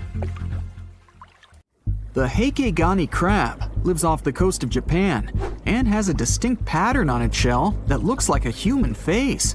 More specifically, the face of an angry samurai, hence the nickname the samurai crab. The scarlet-striped cleaning shrimp is a natural hitchhiker. It stands on the sea floor and waves its long antennae for fish and sea animals to go down and pick it up. Then it pays for the ride by cleaning the host from bacteria and plankton. Sea salps are often confused with jellyfish, although they're closer to Portuguese man-o'-war. They're very quick to mature, growing from newborns to adults in less than 48 hours. The Galapagos Islands are legendary. They've got giant tortoises, blue-footed boobies, Sally Lightfoot crabs, and red-lipped batfish. But if you've ever swum around there, you might have seen something really unexpected in the water. Iguanas, everywhere. These large marine reptiles eat the algae that grow on underwater rocks. They're strict vegetarians. I bet the fish are happy about that. A long flat tail designed for swimming helps them move around, and sharp claws keep them on the rocks for their daily sunbathing sessions. But watch them closely, they sneeze a lot. They haven't got a cold or anything, they're sneezing out salt. A special gland keeps the salt out of their nose, and they've got to get rid of it somehow. Sounds painful. What's cool is that they don't mind us in the water with them. Because the islands have been so isolated, the creatures here aren't afraid of humans. Fish can fly too. Thanks to their wing-like fins, flying fish can soar a distance of about 600 feet, almost as long as 2 football fields. They need flight to escape from predators. The skeleton shrimp could be the stuff of nightmares if it wasn't so tiny. As it is, it looks like a stick insect, but almost completely transparent. This creature looks more like a fish from a horror movie than from Earth's oceans. The sea devil anglerfish resides at a whopping depth of 3,200 feet and has no shortage of weird features: razor-sharp teeth, a misshapen body, and an unsettling stare. But perhaps the creepiest thing about the sea devil anglerfish is the way it catches its prey. It has a fishing rod-type appendage on its forehead that has a glowing light attached to the end to attract animals. Once these animals come close enough to the light, bam, they're captured by the sea devil's massive jaws. These guys are even capable of eating prey larger than they are, so their eyes aren't bigger than their stomachs. Starfish can cover their prey with their stomachs and eat it outside its body. Then, they simply bring their stomachs back inside. Well, that's handy. Their relatives, sea cucumbers, can do the same party trick, except that they leave part of their guts behind to scare their attacker. It's okay, the missing parts quickly grow back. Cockatoo squids, or glass squids, are a large genus whose members can reach quite impressive size. Yet, one thing they have in common is that their bodies are transparent, and the internal organs glow in the dark. Despite the hairy octopus looking like it's forgotten to comb its hair in the morning, it's actually its skin that's sticking in every direction. Other sea creatures have a harder time realizing where the octopus itself is this way, I guess. The hairy squat lobster lives in reefs, hiding from its enemies in crevices. If you're lucky to see it, you'll instantly notice the drastic difference between its whitish hairs and vibrant pink and violet claws. If you step on a sea urchin, you're gonna know right away. Look at those spikes. While they're not aggressive, they've got a great defense going against any creature that wants to eat them. Venomous spikes and a poisonous bite. Pick your poison, literally. They live in all the oceans of the world, so avoiding them is out of the question. They mostly hang out in shallow water, hiding in rock pools and reefs. So, unmindful people step on them a lot. The long venomous spikes of the urchin look like needles. They feel like them too. They can go in quite deep. Plus, they release a strong toxin. So, what's the cure? Remove the spikes quickly and wash with salt water. Sea turtles are constantly crying. They're not sad or anything. The weeping is only because they excrete excess salts from their body through their tears. Box jellyfish tentacles grow up to 10 feet long, and each tentacle has 5,000 stinging cells. Not bad for a creature that's mostly just water. Their venom is strong enough to paralyze anything they want to eat. Now, if you happen to get stung, it's going to hurt a lot. Its toxins contain proteins that affect the heart, skin cells, and even our nervous system. No wonder it's considered one of the most dangerous creatures on the planet. I wouldn't recommend using sunscreen, soda, coffee, or other older methods. They don't work. Your best bet is some good old-fashioned seawater. Looks like jellyfish are the rulers of the ocean, not sharks. The margin sea lizard isn't an actual lizard. It's a kind of sea slug that dwells close to the water surface. It swims upside down and somersaults to get food, And let's admit, it looks very cute. When some foreign object gets into an oyster's shell, be it a grain of sand, a parasite, or garbage, the thing irritates the mollusk's inner walls. Since the animal can't spit the item out, it envelops it in thin layers that separate from the body. These pearlescent layers accumulate until they form a round pearl. In the past, people believed that pearls were the tears of mermaids. Now we know they're just some decorated debris. Dolphins have highly developed communication. They call each other by name. Each dolphin responds to a specific sound. Mostly they say, "Stop calling me Flipper." The orca is the largest of dolphin species, and they actually have different cultures. Two orcas from different social groups won't even understand each other's language. They're the only animal known to do this. I wonder if they developed any Google Translate for dolphins. The banded shrimp, or banded boxing shrimp, was really aptly named. It's got bands of color all over its body and always stands in a boxer-like, ready-to-strike pose. The brown-lined paper bubble is another sea slug, and it definitely looks like one. It's got a special ability, though. It can quickly burrow holes in the sea floor, hiding from enemies inside them. The snakefish, as the name implies, looks a lot like a snake, but it has a very distinctive feature. It can walk on its fins. Thanks to this peculiarity, it easily crawls from one waterbed to another, choosing habitats more to its liking. On the way, a snakefish can get hungry, for sure, so it often munches on small birds and rodents. It can grow quite big, though, and hunt even larger animals. How much weirder can it get than to walk through the woods and suddenly see a huge and toothy fish stalking some rabbit?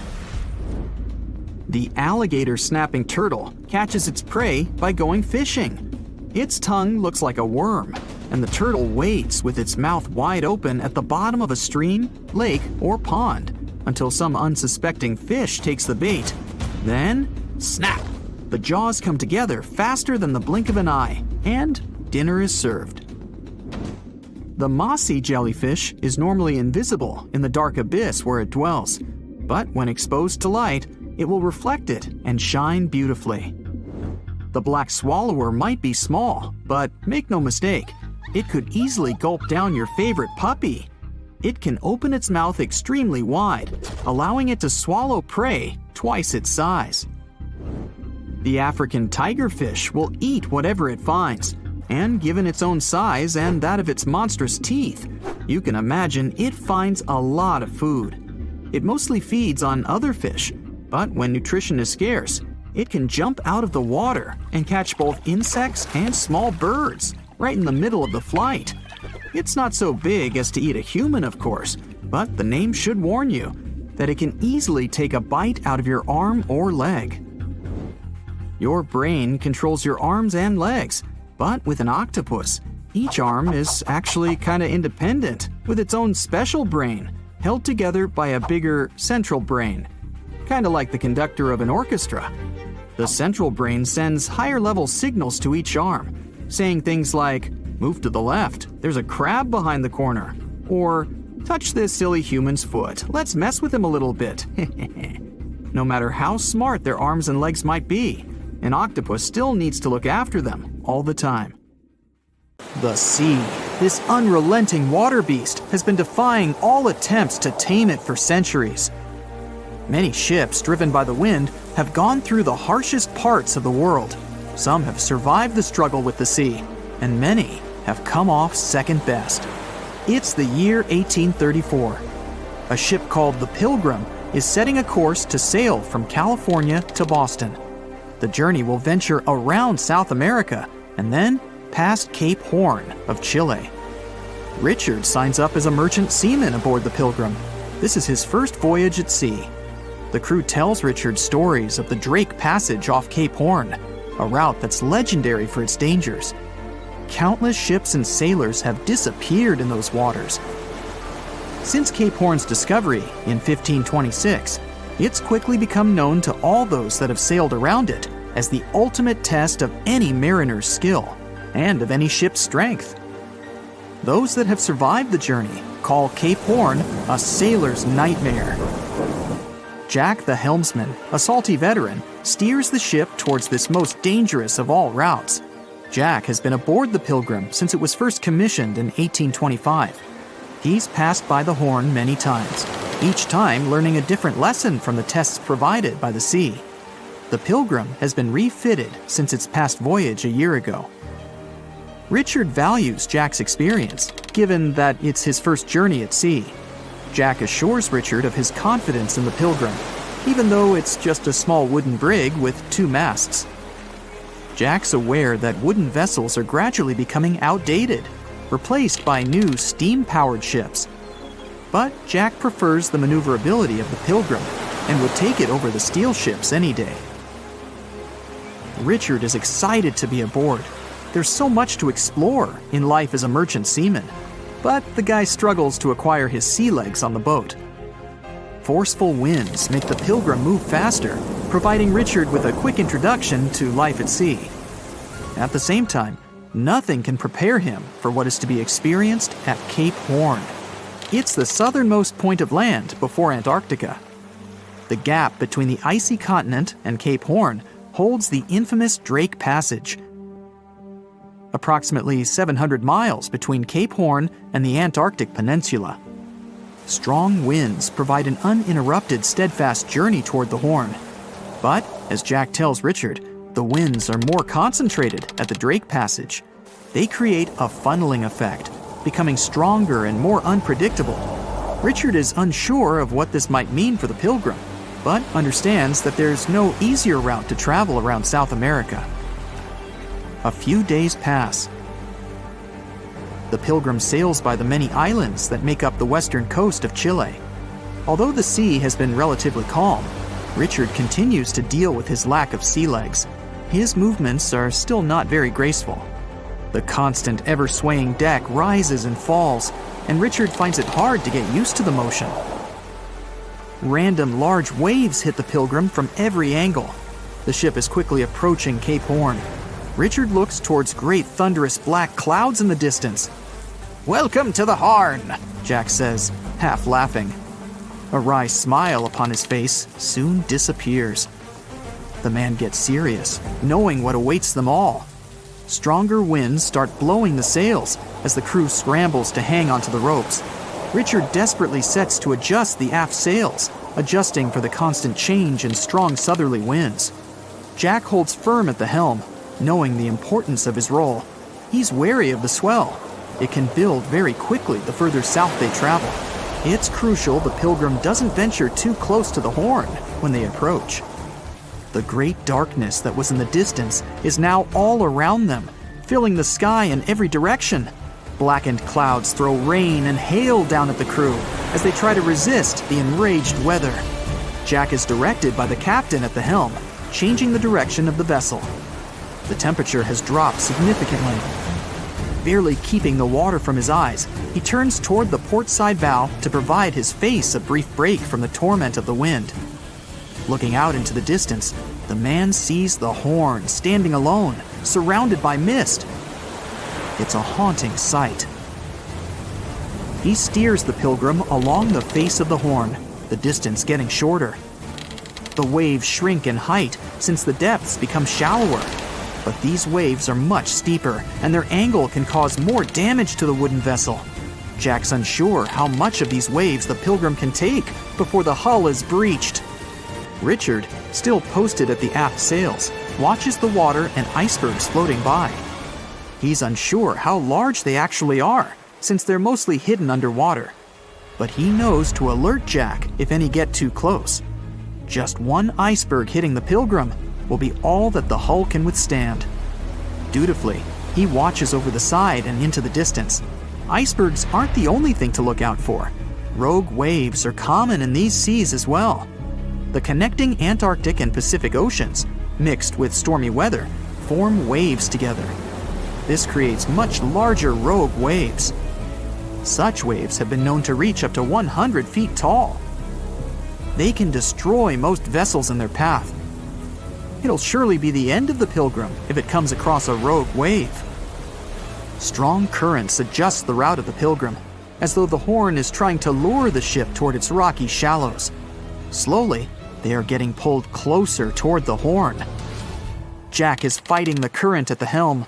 Spinning the wheel, he strains his body as much as he can. Grunting, he plunges the wheel from the port side to starboard and back again. The captain keeps yelling directions. To a novice, they're extremely confusing. But Jack, a hardened veteran, continues to interpret the directions with ease, steering to readjust their course away from the horn. The captain orders Richard to assess the hull below the decks. With the level of pounding the Drake Passage has provided so far, it's surely harmed the ship in some way. Richard runs to the deck as another sailor yells something at him, but the noise of the sea makes it difficult to hear. A wave hits the side, flowing onto the deck. Richard manages to hang on to the mast before he's almost swept overboard. The entire front deck seems to be underwater. Hanging on as the water rolls off the sides of the ship and waiting for it to clear, Richard watches the horn slowly go past. Still, it beckons toward the Pilgrim, as though asking for its dues from the crew. The currents are still pulling the ship, while the storm is raging on, with no end of the struggle in sight. The storm is growing ever larger and fiercer. Richard gathers himself to head below and assess the damage. After a slow descent to the lower decks, Richard can finally look over the hull from the ship's quarters. There's no damage from what he can gather. But he's shocked by the depth of the water inside. It's now at waist depth. Cups, amongst other things, float in the water. Even inside the ship, the guy can't escape the waves. Unable to make sense of it all, he stands frozen, listening to the almighty power of Mother Nature outside. The sea roars even more wildly, waves constantly thudding against the hull. It sounds like a somber drumbeat, a slow countdown to the demise of the Pilgrim. Richard forces himself back to the terrors of the above decks, grasping onto the rails to carefully walk the slippery stairs. He leaves the disturbing creaks of the wooden decks.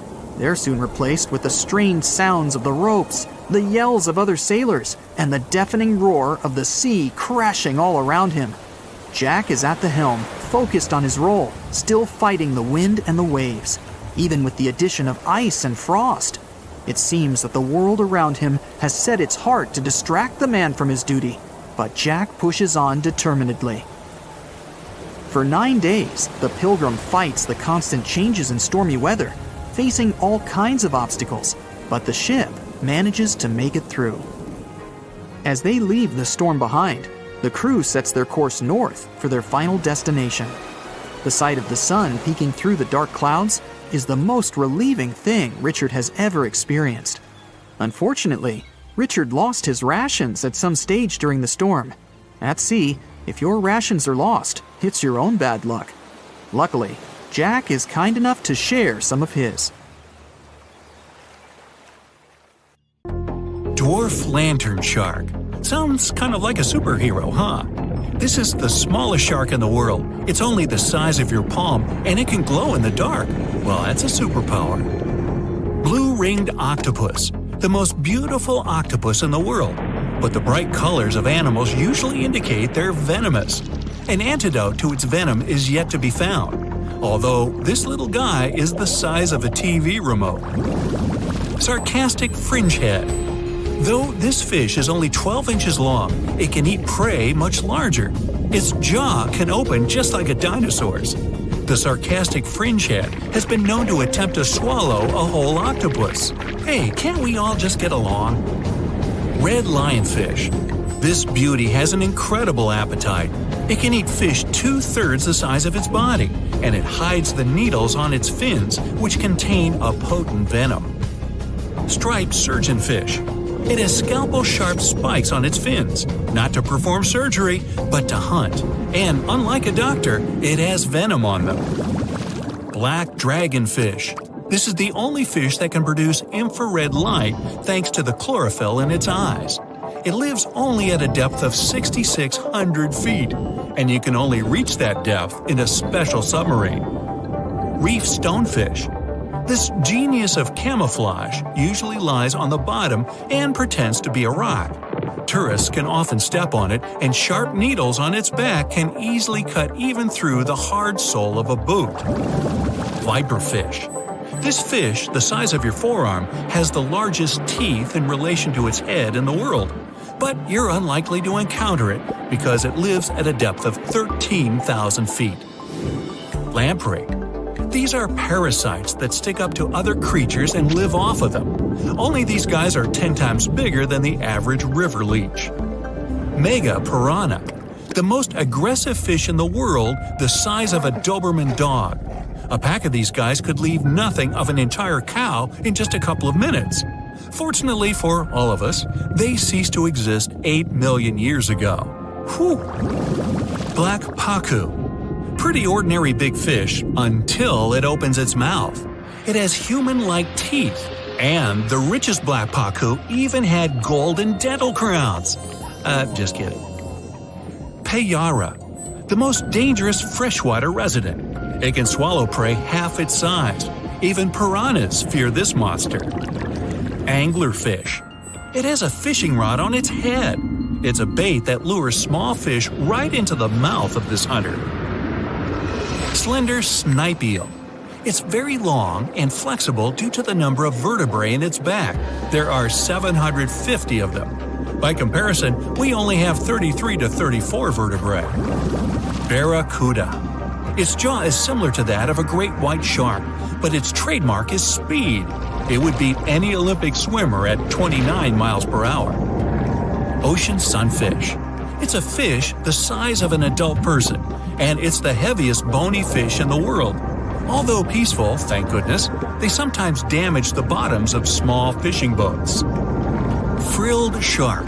Its length would allow it to successfully play basketball. It hunts with the strategy of a snake. The shark bends its body and then makes a sharp dash forward, and it has 300 teeth. Plenty of frills there. Electric eel. Its feature is its electrical organs, which can discharge 4 times as much as a normal household socket. The electric eel's shock can easily stun a large horse. Box jellyfish. It doesn't just drift in the waves near a shore like a regular jellyfish. Oh no! These guys are very fast and can even catch up with a person in the water. And their sting is hazardous. They don't look for trouble, but they're always ready to defend themselves. Goblin shark. Its snout ends in a long blade-like outgrowth, and its jaw could extend all the way to the end of the snout. It's one of the most terrifying sharks in the world, despite its tender pink color. Saltwater crocodile. This is the most bad-tempered crocodile on the planet, and one of the largest at 20 feet. They're not afraid of humans and only consider us as food. Hey, don't snack on me. Great white shark, the most notorious inhabitant of the oceans. Once, a great white shark pierced the bottom of a tourist yacht. The boat sank, but luckily no one was injured or eaten. Greenland shark. These are the real long livers of the marine world. They have a very slow metabolism and can live up to 300 years. For comparison, the oldest human was 122 years old. Giant oarfish. This fish is as long as a giant anaconda, and it holds the title of the largest bonefish in the world. Giant manta ray. This creature might look like it's smiling, but it'll rush at you without hesitation. They reach up to 16 feet in diameter and have a very sharp spike with a neurotoxin. Great. Orca. They can swim at the speed of a car and are as big as a large minivan. And they're the only sea hunters that can jump out onto the coast and grab their prey there. Dunkleosteus. This guy was the size of a limousine. Although it had no teeth, it had bony plates that gave it one of the strongest bites among sea creatures. Camarasaurus. This is an ancient clam of incredible size, but 90% of its entire body was a cone shell. It was heavy, which prevented it from moving very fast. So most of the time, Camarasaurus lay motionless on the bottom, waiting for small fish to swim by. Kronosaurus. It was similar to a crocodile, only several times larger. The remains of one of them contained dinosaur bones, So Kronosaurus hunted not only in the sea, but also on land. Helicoprion, one of the few species to survive the Triassic extinction event. It did so thanks to its high intelligence and a powerful fighting tool, the circular saw-shaped jaw on its nose. Elasmosaurus. Its appearance resembles a giraffe, only twice as big. And these guys were real travelers. They swallowed small rocks to grind their food. 300 rocks from all over the world were found in the remains of one of them. Colossal squid. It weighs as much as 2 polar bears and is 5 times as long as a human. They're extremely rare, but still exist far out in the cold waters of our planet. Humpback whale. Like ordinary whales, they feed on plankton and small fish, using their mouth as a huge net. They use their giant tail to stun large schools of fish. Mosasaurus. Aren't you impressed that I can say these Latin names? No? Oh well. The Mosasaurus were as big as a subway car and were the kings of the seas 66 million years ago. Their jaw and skull were snake-like, and they could swallow their prey whole. Today, we can still find their relatives, the monitor lizards. They monitor where you go. Not really. Melville's Leviathan. Now this guy had the biggest teeth ever known. They were basically as big as half your hand, and their appearance resembled something between an orca and a sperm whale. Leadsichthys. They were bigger than a school bus, but they weren't hunters. Their large size prevented them from being fast, so they fed mostly on plankton. Megalodon. Ooh, the most famous ancient sea creature. They were heavier than a tank or even a small house. Some people think they're still living in the deep waters of the ocean, but this, of course, is not true.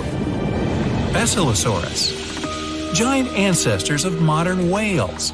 They had large lower limbs. Perhaps it's because they used to be land creatures, but in the course of evolution, they gradually moved into the water. Cachalot. Sounds like it should have been on a baseball team. They were almost as long as a basketball court.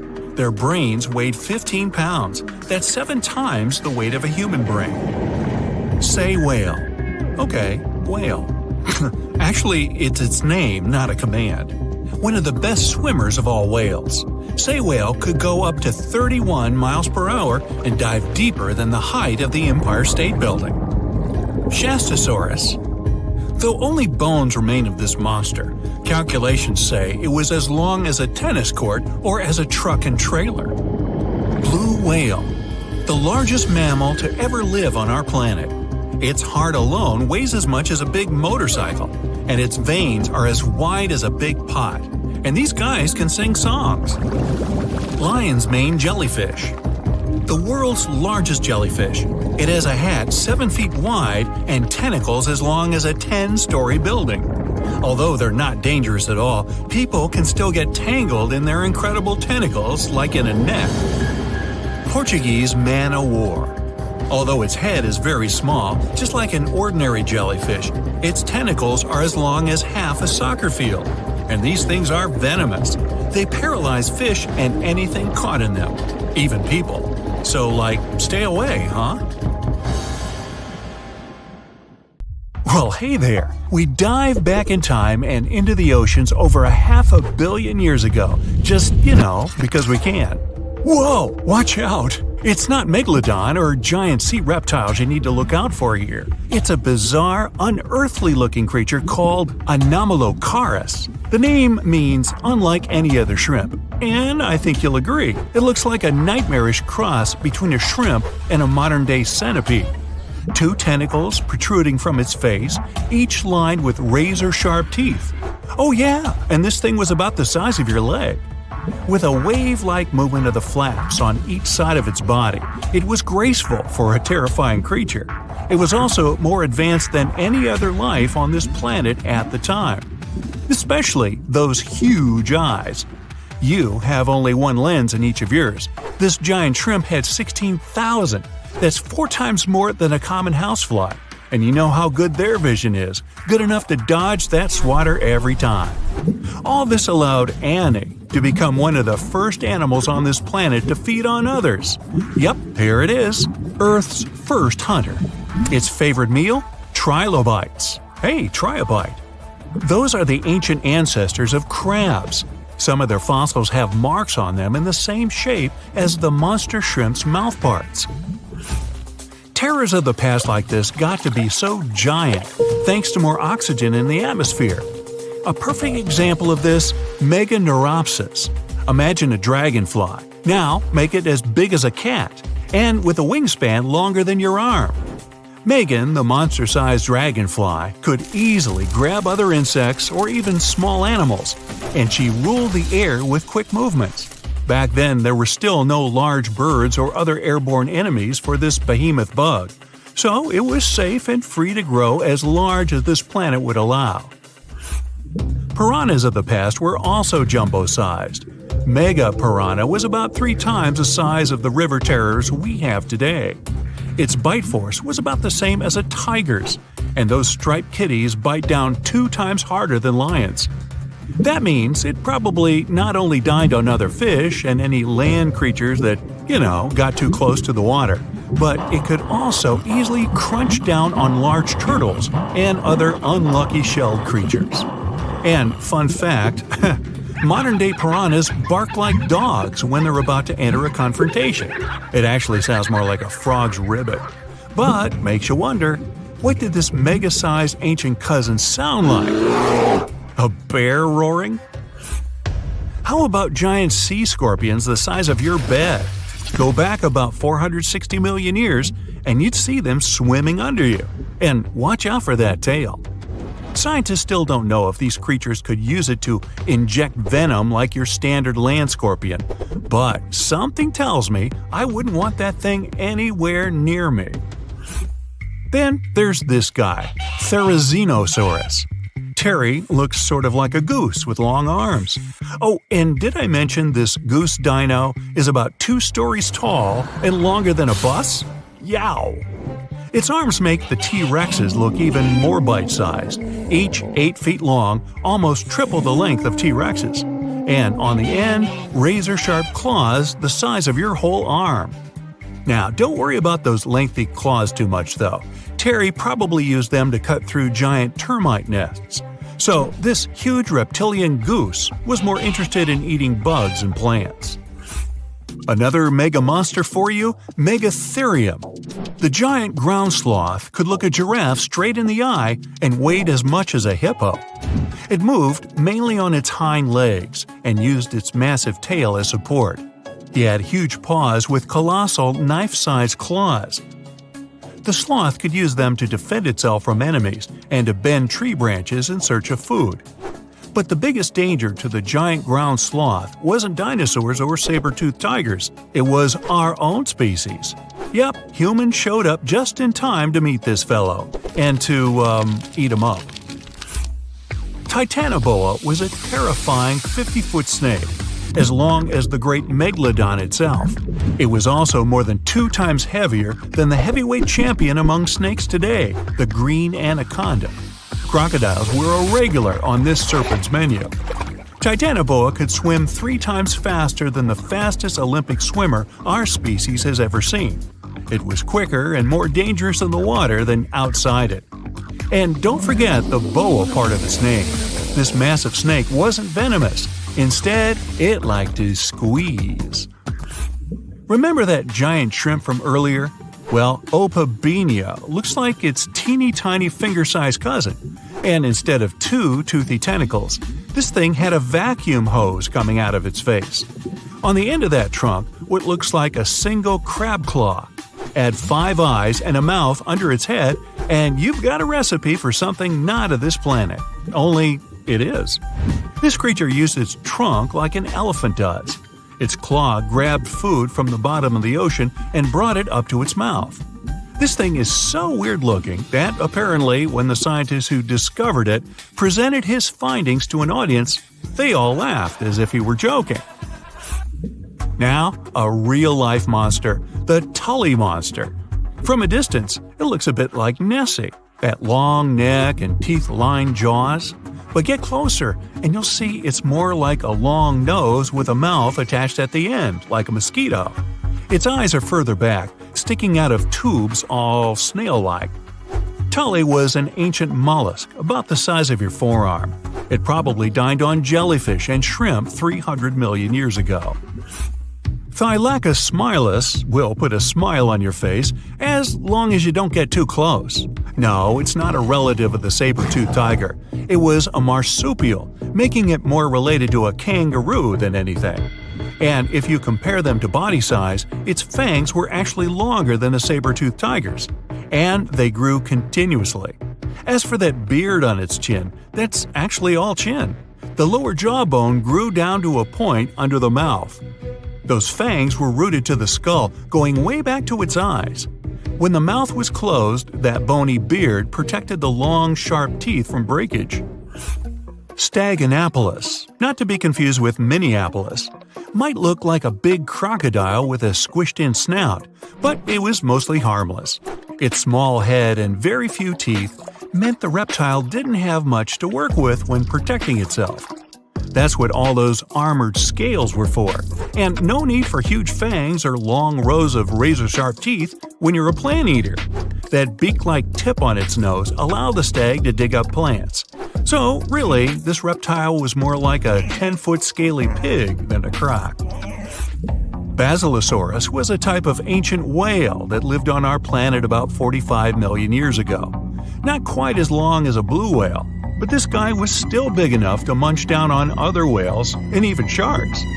Some people believe these monsters could still exist today. Eyewitnesses claim to have seen a giant sea dragon, and Basilosaurus fits the description. Plus, 90% of our oceans are unexplored. There's plenty of space to hide a sea monster. But scientists haven't found any fossils of this ancient whale younger than 3.7 million years. So, this myth is busted. Stegosaurus is one of the most recognizable dinosaurs that ever lived. It can easily be distinguished by those huge spikes on its tail and the bony plates on its back. It was twice as long as a giraffe and nearly 5 times heavier. But compared to its body size, it had the world's smallest brain. It was no larger than a dog's. Pelagornis had the largest wingspan of any bird ever discovered. It was twice the size of the largest bird today, the wandering albatross. Such huge wings made it hard for the bird to take off. It could only do so by jumping off cliffs. And when it finally spread its wings, this giant could only go about 40 miles per hour. The fastest bird today can reach speeds 5 times that. A shimmering portal closes behind your back. A smiley guide greets you. Hey, you're not the first person to travel between the worlds, but such a journey still remains something out of the ordinary. At first sight, the place is not that different from your own. The same people, the same transport, similar architecture. Then why did your friends swear it would be the trip of your life? Your travel agent told you the town you'd be visiting is at the seaside. That's why you ask your guide if you could spend some time near the ocean. He gives you a funny look, but agrees. The day's brilliant, sunny, and hot.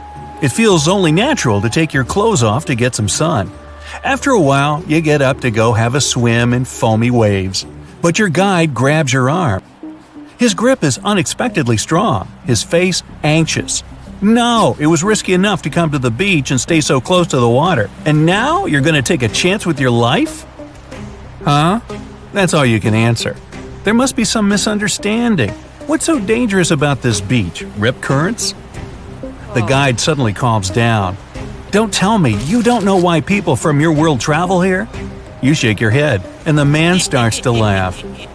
When he's done chuckling, he becomes serious and mutters, "Okay, I'll show you something you won't be able to forget. Ever. Let's go." You walk along the beach, keeping more than enough space between you and the water. What surprises and worries you the most is the eerie silence. The only sound you can hear is waves hitting the shore. No kids cheering, no surfers riding their boards, no fishers waiting for a good catch. Your guide slows down, and you see a small harbor. For some mysterious reason, it's separated from the open ocean by a thick metal fence with massive gates. You and your guide are heading for a large boat, or rather a ship. Just how many people are going to join us on this excursion, you ask. It's just the two of us and the crew, your guide replies. In our world, it's too dangerous to put to sea on a smaller vessel. And indeed, you notice no fishing boats or yachts nearby. You follow your guide downstairs and see a large cabin with a glass floor. Feel free to step on the glass, it's super thick and literally unbreakable. The ship starts vibrating and moves away from the shore. You're watching the rocky bottom, corals, and schools of colorful fish pass by. The water under the ship is getting darker. All of a sudden, your guide whispers, "Here it is." The creature is enormous, longer than a semi-trailer and almost as long as the vessel you're on. Its body shape resembles that of the modern-day monitor lizard, but longer and more streamlined. This makes the animal more fitted for swimming. Its limbs are short, with webbing between fingers. It also has a wide tail with a broad triangular plate on it. While swimming, the critter keeps its body stiff to reduce the drag through the water. The only thing that's moving is its mighty tail. As soon as you manage to get your voice under control, you scream, "A dino!" Nope, your guide doesn't agree. It's a mosasaur. They aren't dinosaurs. These creatures are reptiles. You must have their close relatives in your world, snakes and monitor lizards. The mosasaur you see is one of the largest species, which are quite rare. There are many kinds of these reptiles, and the smallest is a mere 3 feet long. The average length is 13 feet at the most. But big specimens still occur. That's why we have to build such large, sturdy ships. Just one tail swipe from this beast, and a smaller vessel would be broken in half. The mosasaur, you still find it hard to wrap your mind around it, is swimming under your boat for some time and then swooshes up to the surface. Your guide answers the question in your eyes. Mosasaurs need air. That's why they regularly rise to get some. That's the reason they prefer shallow coastal waters. The creature returns. This time, you get a chance to see its jaws. Each is completed with 2 extra rows of triangular teeth. Behind them, you spot its tongue, and wait, is it really forked? All in all, the creature's mouth looks like one of a snake, including the teeth. They're also curved backward not to let prey slip away. Your guide chooses this moment to start telling you about the awesome creature. Yeah, Mosasaurus evolved around 100 million years ago, but 34 million years later something went wrong, and they didn't disappear like it happened in your world. That's why now our oceans are very different from yours. Fish and mammals in our oceans have developed special traits that allow them to avoid mosasaurs. Plus, thanks to this reptile, we have a much greater diversity of marine species. You notice your mosasaur dashing up and to the left. When it returns, there's something that looks suspiciously like a bird in its jaws. Noticing your surprise, the guide explains mosasaurs eat pretty much anything, from fish and mollusks to seabirds and turtles. Suddenly, your guide screams, scaring you out of your wits. There, can you see it? Honestly speaking, at first you see nothing. But after straining your eyes, you spot 2 huge shadows circling each other. Your guide is brimming with excitement. You can't imagine how lucky we are!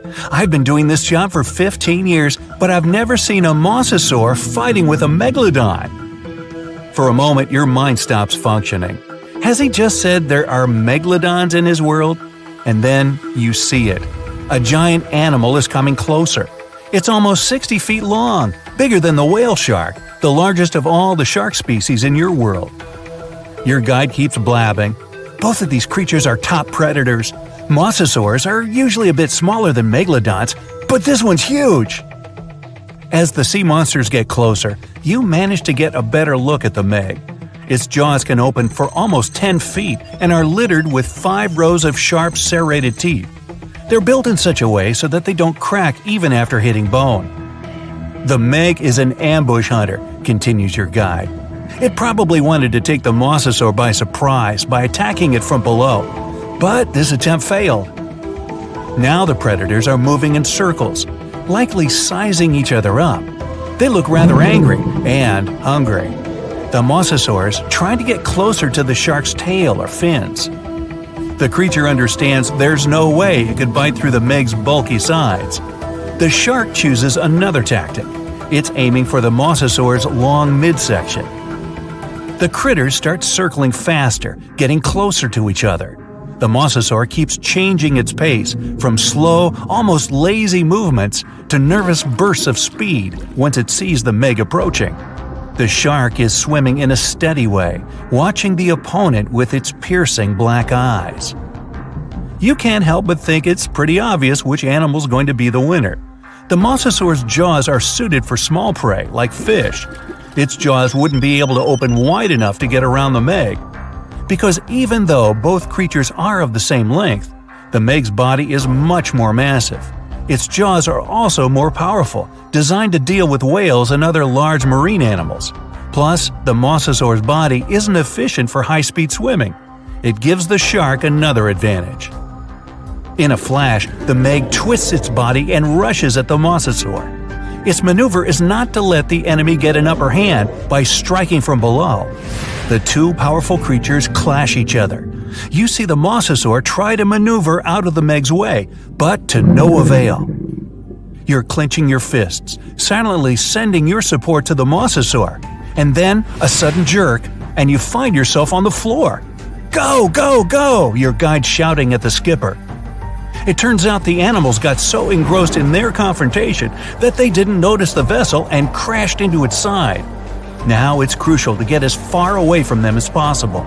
If these huge creatures decide the ship is their common enemy, they may cooperate to attack it. Luckily for you, the beasts don't realize the thing they collided with is actually a container with food. The boat is getting further and further away, and you can only guess the outcome of the battle. Too soon for your liking, you reach the shore. The guide, who still looks thoroughly stunned, drives you back to the portal. You, similarly awed, thank him and step through the shimmering veil. You're clutching at a mosasaur tooth in your hand. It's the skipper's gift to you, the only reminder about the incredible world where mosasaurs are still roaming the oceans. That's right, come on aboard. Please enter the submarine slowly and make yourself comfortable. Today, we're going deep into the dark parts of the ocean for the ultimate showdown, Shonisaurus and Megalodon. Time to see how Shoni and Meg stack up against each other. First round, age. Look at Shoni, the largest marine reptile, coming out of nowhere. This marine reptile looks a bit tired since it traveled all night and got here all the way from the late Triassic period, about 215 million years ago. Back then, it was all dinosaurs, plus some crocodiles. Oh look, Meg got here on time too. She looks a bit more fresh and relaxed, probably because she's way younger than her contender. She started her dominance over the ocean 20 million years ago. Will she be able to stay on the throne after this duel? Meg went extinct about 2.5 million years ago, or at least we think she did. Only about 5% of the ocean has been explored, so spreading stories about an underwater giant shark is pretty easy. Who knows what's really hiding down there? Even though they're both extinct, dinosaurs like Shoni are way older. Meg's a baby compared to her. Sorry, Meg, 1 point goes to your older challenger. I bet Shoni's got some awesome stories to tell. Next round, length. Ah, good old Meg. She's the largest shark that ever lived on our planet, around 60 feet long. There aren't any full fossils of her to get a really accurate measurement. Scientists that study modern sharks can guess her length by her epic tooth size. Shoni was a little bit shorter, around 50 feet. She kind of looks like a bigger, bonier version of a dolphin. Dolphins can grow up to 13 feet long. Even the biggest dolphin, the orca, looks tiny. It's only 30 feet long. 1 point goes to Meg for being huge. And we're tied up at 1 apiece. Round 3, teeth. Meg was one of the greatest threats in the ocean with teeth similar to those of a modern white shark. Scary, symmetrical, triangular, insanely sharp, and up to 7 inches long. Meg had around 276 teeth in 5 rows. That sounds super scary, but some modern sharks have over 300 teeth. But they're not all ready for action. Some are fully grown, some are still growing up. Sharks' teeth are not that strong, so they fall out a lot, which is not that big a deal like it is for humans. They produce new teeth all the time, so they can replace the ones that get worn down. Get this, Meg probably worked her way through about 40,000 teeth over her lifetime. Shoni, unfortunately, won't be able to defend herself with teeth in this duel, because she doesn't have any. Researchers believe that younger Shonis had teeth because they needed some help getting food and fending off rivals. When they got bigger and older, they didn't need them anymore. Sorry, Shoni, this round isn't even close. Meg takes the lead 2-1. Next round, who can eat more? Scientists believe Meg ate around 2,500 pounds of food every day. Her teeth tell us she didn't exactly love the salad bar. With a mouth almost 10 feet wide, Meg had the most powerful bite of all animals on our planet. That way, she didn't have to be too picky. She could munch on bigger ocean animals like whales, giant turtles, seals, or any other marine mammal that got, too close. No wonder she weighed about 140,000 pounds. Because of her lack of teeth, Shoni preferred animals with softer bodies, like smaller fish, squids, that sort of stuff. We don't really know how much she ate every day, but with an approximate weight of around 60,000 pounds, she's heavier than 2 sperm whales or 3 elephants, but still peanuts compared to the mighty Meg. Good for you, Shoni. Keep up the good work with all that soft food. But unfortunately, Meg's eating up the points in this competition, 3-1. You don't really want to mess with someone who can eat a whole whale for breakfast. Round 5. Looks. Scientists have reconstructed Meg to look like a bigger, just a little more dangerous version of a white shark. They were so similar that lots of people thought the white shark was Meg's great-great-great-grandkid. But the truth is that they're not related at all. Meg was the last member of a completely different lineage of sharks. She had a shorter nose and a flatter jaw that almost looked like it got squished somehow. Like the blue shark, she had really long pectoral fins to support her size and weight. Shoni looks like a tubby, bit quirky, and way bigger version of a dolphin. She has 4 flippers and a longer skull. And what's interesting is that she doesn't have a dorsal or sail fin. Shoni can't do any of those cool tricks and maneuvers that dolphins do. That part also probably doesn't help when she meets another hungry dinosaur. She can't dodge out of the way so easily. Still, Shoni's big enough not to have to worry about that kind of stuff.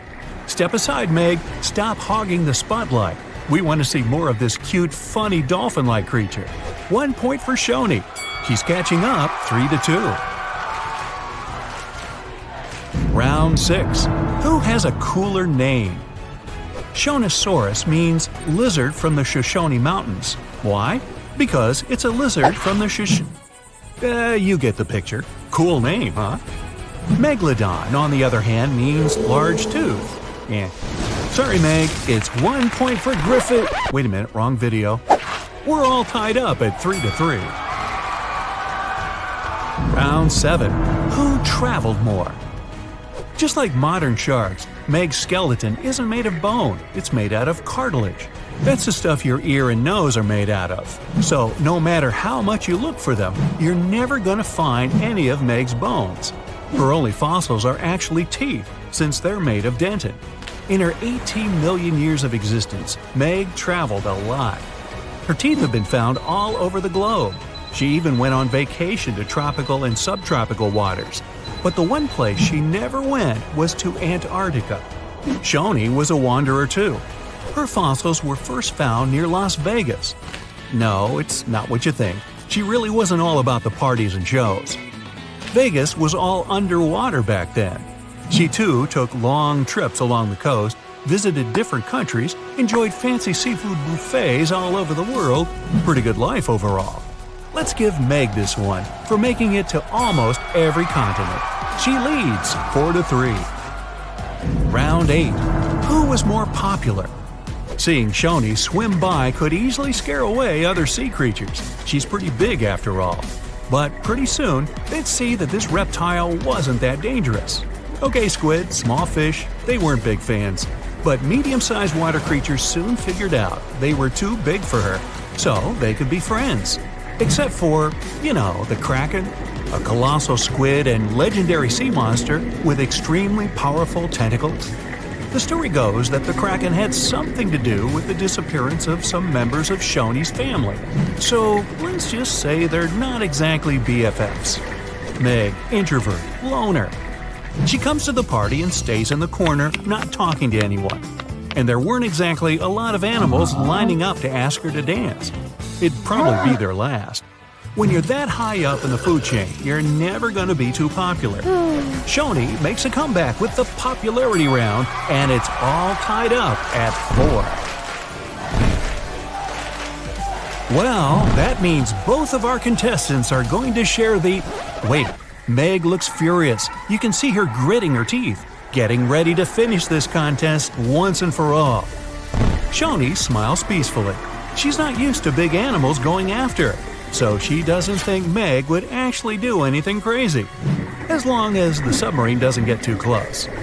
Okay, wait, Shoney's swimming towards Meg. They're gonna go at it. No, Shoney's telling Meg she can have the prize. Wow, crisis averted. Meg does not like to lose.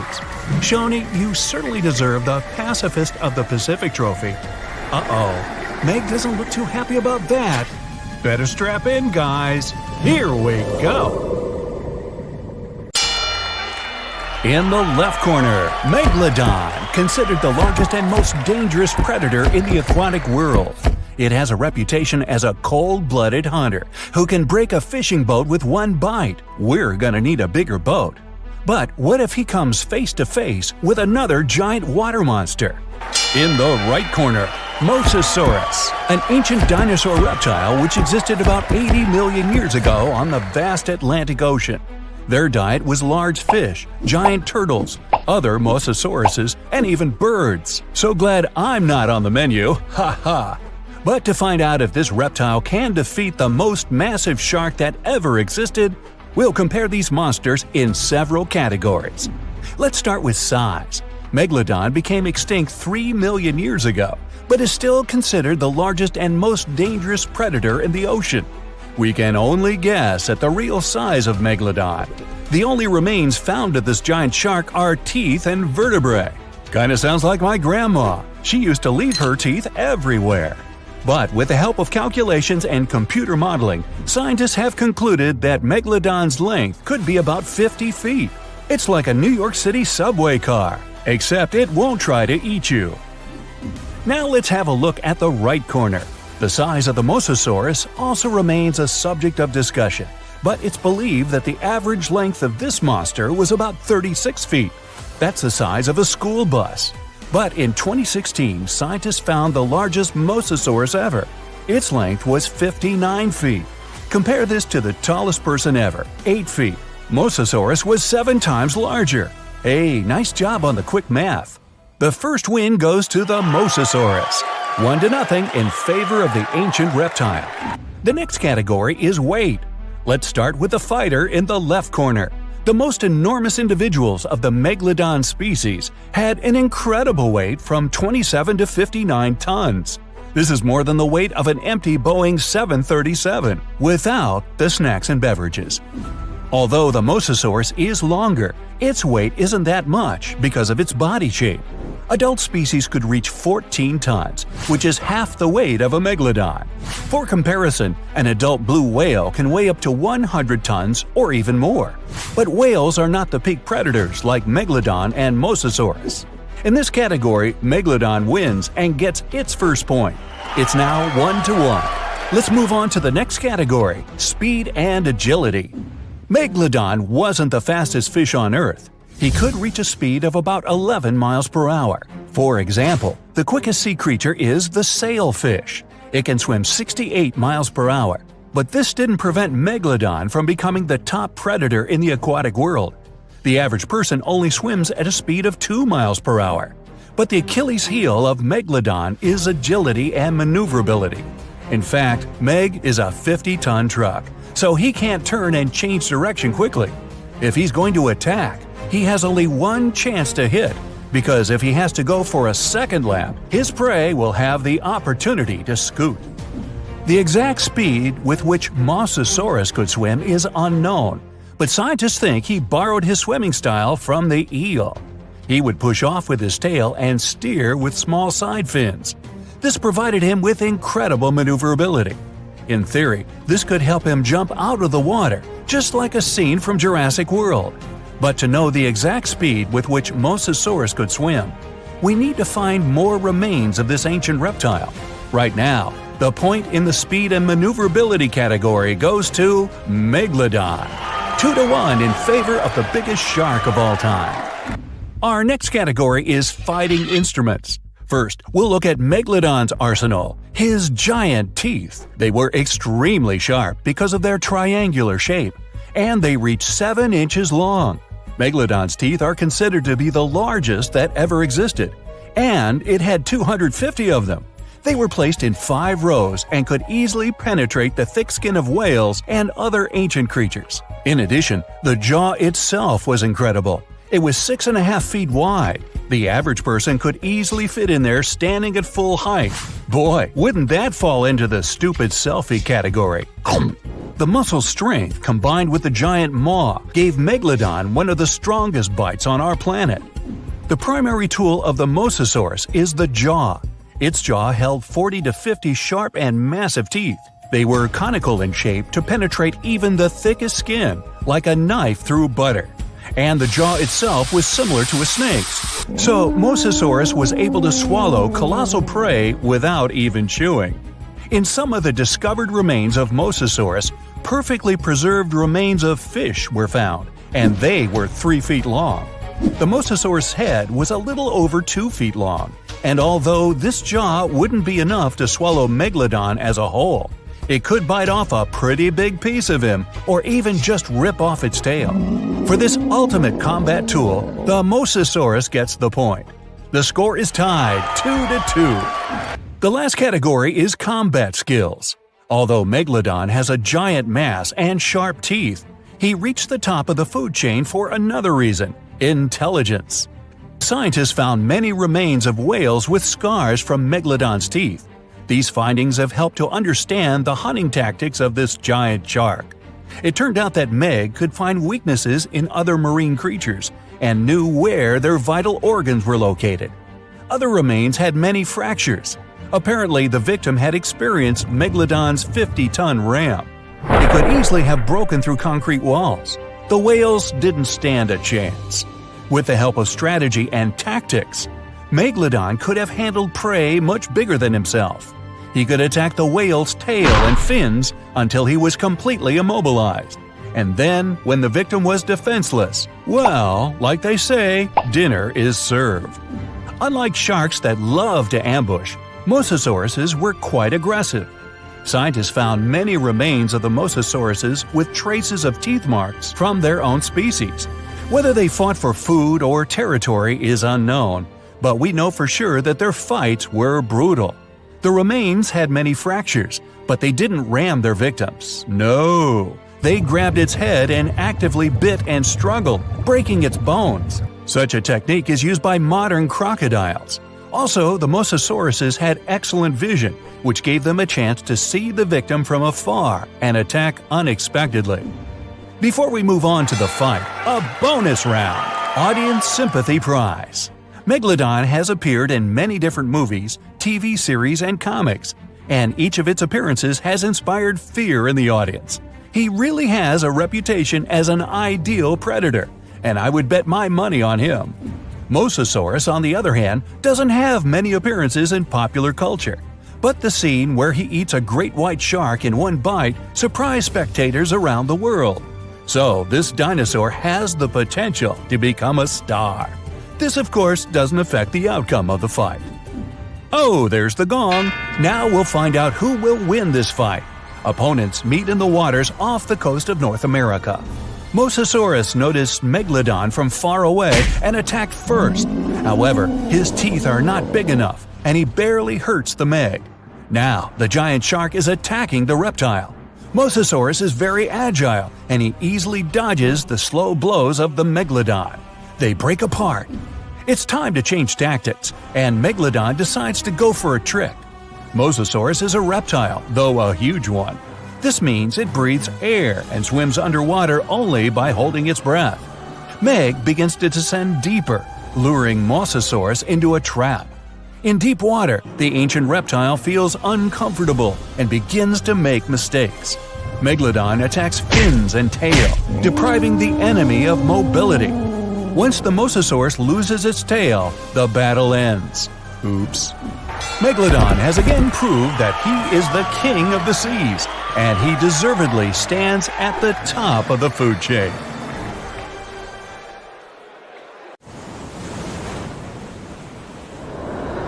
The Kraken is a colossal squid, a legendary sea monster, the biggest hunk of calamari you ever saw. And if this monster had existed, the world would have changed beyond recognition. The Kraken has powerful tentacles, solid muscles with suckers at the end. They're just impossible to escape. The Kraken can break a ship in half or just pull it down into the depths. But the worst thing about the Kraken is its size. According to old sailor stories, the Kraken reached 5,000 feet in length. That's almost 10 soccer fields. Hey, maybe the Kraken could play soccer. The Kraken legend said the monster was so giant that sailors mistook it for a small island. In past centuries, it would have been impossible to defeat such a beast. If the Kraken existed in reality, it might have had offspring. Yeah, in all the world's oceans, there would be giant monsters that could sink any ship. It's unlikely that the Kraken would have competitors in its habitat, so its population would grow strongly. Since the Kraken is enormous, it would need lots of food, so the population of other large sea animals would fall significantly. Blue whales, great white sharks, other giant squids, all the big sea creatures would be endangered. Many people are starving because of the reduction of large fish in the ocean. Urban economies that rely on fishing will be in decline. Prices for small fish around the world are getting more expensive because it's unsafe to fish. To defeat the Kraken, you need powerful weapons, but the monster is tough to catch. The Kraken belongs to the cephalopod genus. This species includes squid and octopus, some of the most intelligent creatures on the planet. The Kraken is a skilled hunter and will never fight in the open. So, what can you do? You can't track the Kraken because it approaches from the depths, not the surface. Though you may be able to tell that the monster is somewhere nearby if a lot of fish surface. When the Kraken swims, it scares all the fish in the vicinity. But it might already be too late. A huge tentacle emerges from the water, resembling a high tower. This tower falls on the deck of the ship, shattering it. The sailors scream and run. The Kraken lands a second blow, and the vessel is almost capsized. Next, the Kraken wraps its giant tentacles around the ship and pulls it to the bottom. Oh boy! What if the sailors managed to detach the ship from the tentacles of this monster? With the help of powerful weapons, the ship's crew strikes back. The Kraken retreats under the water. It's hurt, angry. It seems the battle is over, but here comes the worst. A whirlpool forms beside the ship. Thanks to its considerable weight, when the Kraken dives, it creates a whirlpool behind it. Like a drain in a giant bathtub, this whirlpool sucks the ship down. The battle with the Kraken is lost. Well, that was unfortunate. You might be able to defeat the monster if you can anticipate its attack in advance. But the Kraken can see you and your ship before you can see it. Colossal squids live in deep waters, and they have the largest eyes among all animals. The squid's eye is the size of a dinner plate. Thanks to this, they can see their prey from far away. Similarly, a Kraken would spot the ship much sooner than sonar could pick up the Kraken. It would always have the drop on you. Well, that's not good. Around the world, cargo transportation by ship is declining. Airlines provide the only safe connection between the continents. This will increase air pollution. The most successful enemy of the Kraken is submarines. They travel at great depths and are equipped with powerful echolocators to help detect the Kraken in advance. Subs are well armed too, and the round metal body is not so easy to destroy. A single Kraken may be defeated by a submarine, but what if there are several sea monsters? 3 kraken can wrap their tentacles around the submarine and drag it deeper into the water where the pressure will destroy their enemy. In other words, they'll have a crush on you.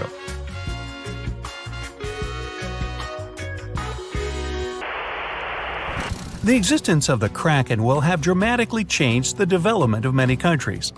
What if Christopher Columbus, on his famous journey, noticed an island that he thought was the New World? He approaches it, but tentacles emerge from the island and sink Columbus's ship. The colonization of North America is delayed, maybe until airplanes are invented, and the first crewed flight wasn't until the 20th century. There would be no Hollywood, there would be no hamburgers, no famous American music playing. There wouldn't be YouTube, which means you wouldn't be watching this video right now. Worst of all, the internet wouldn't exist either.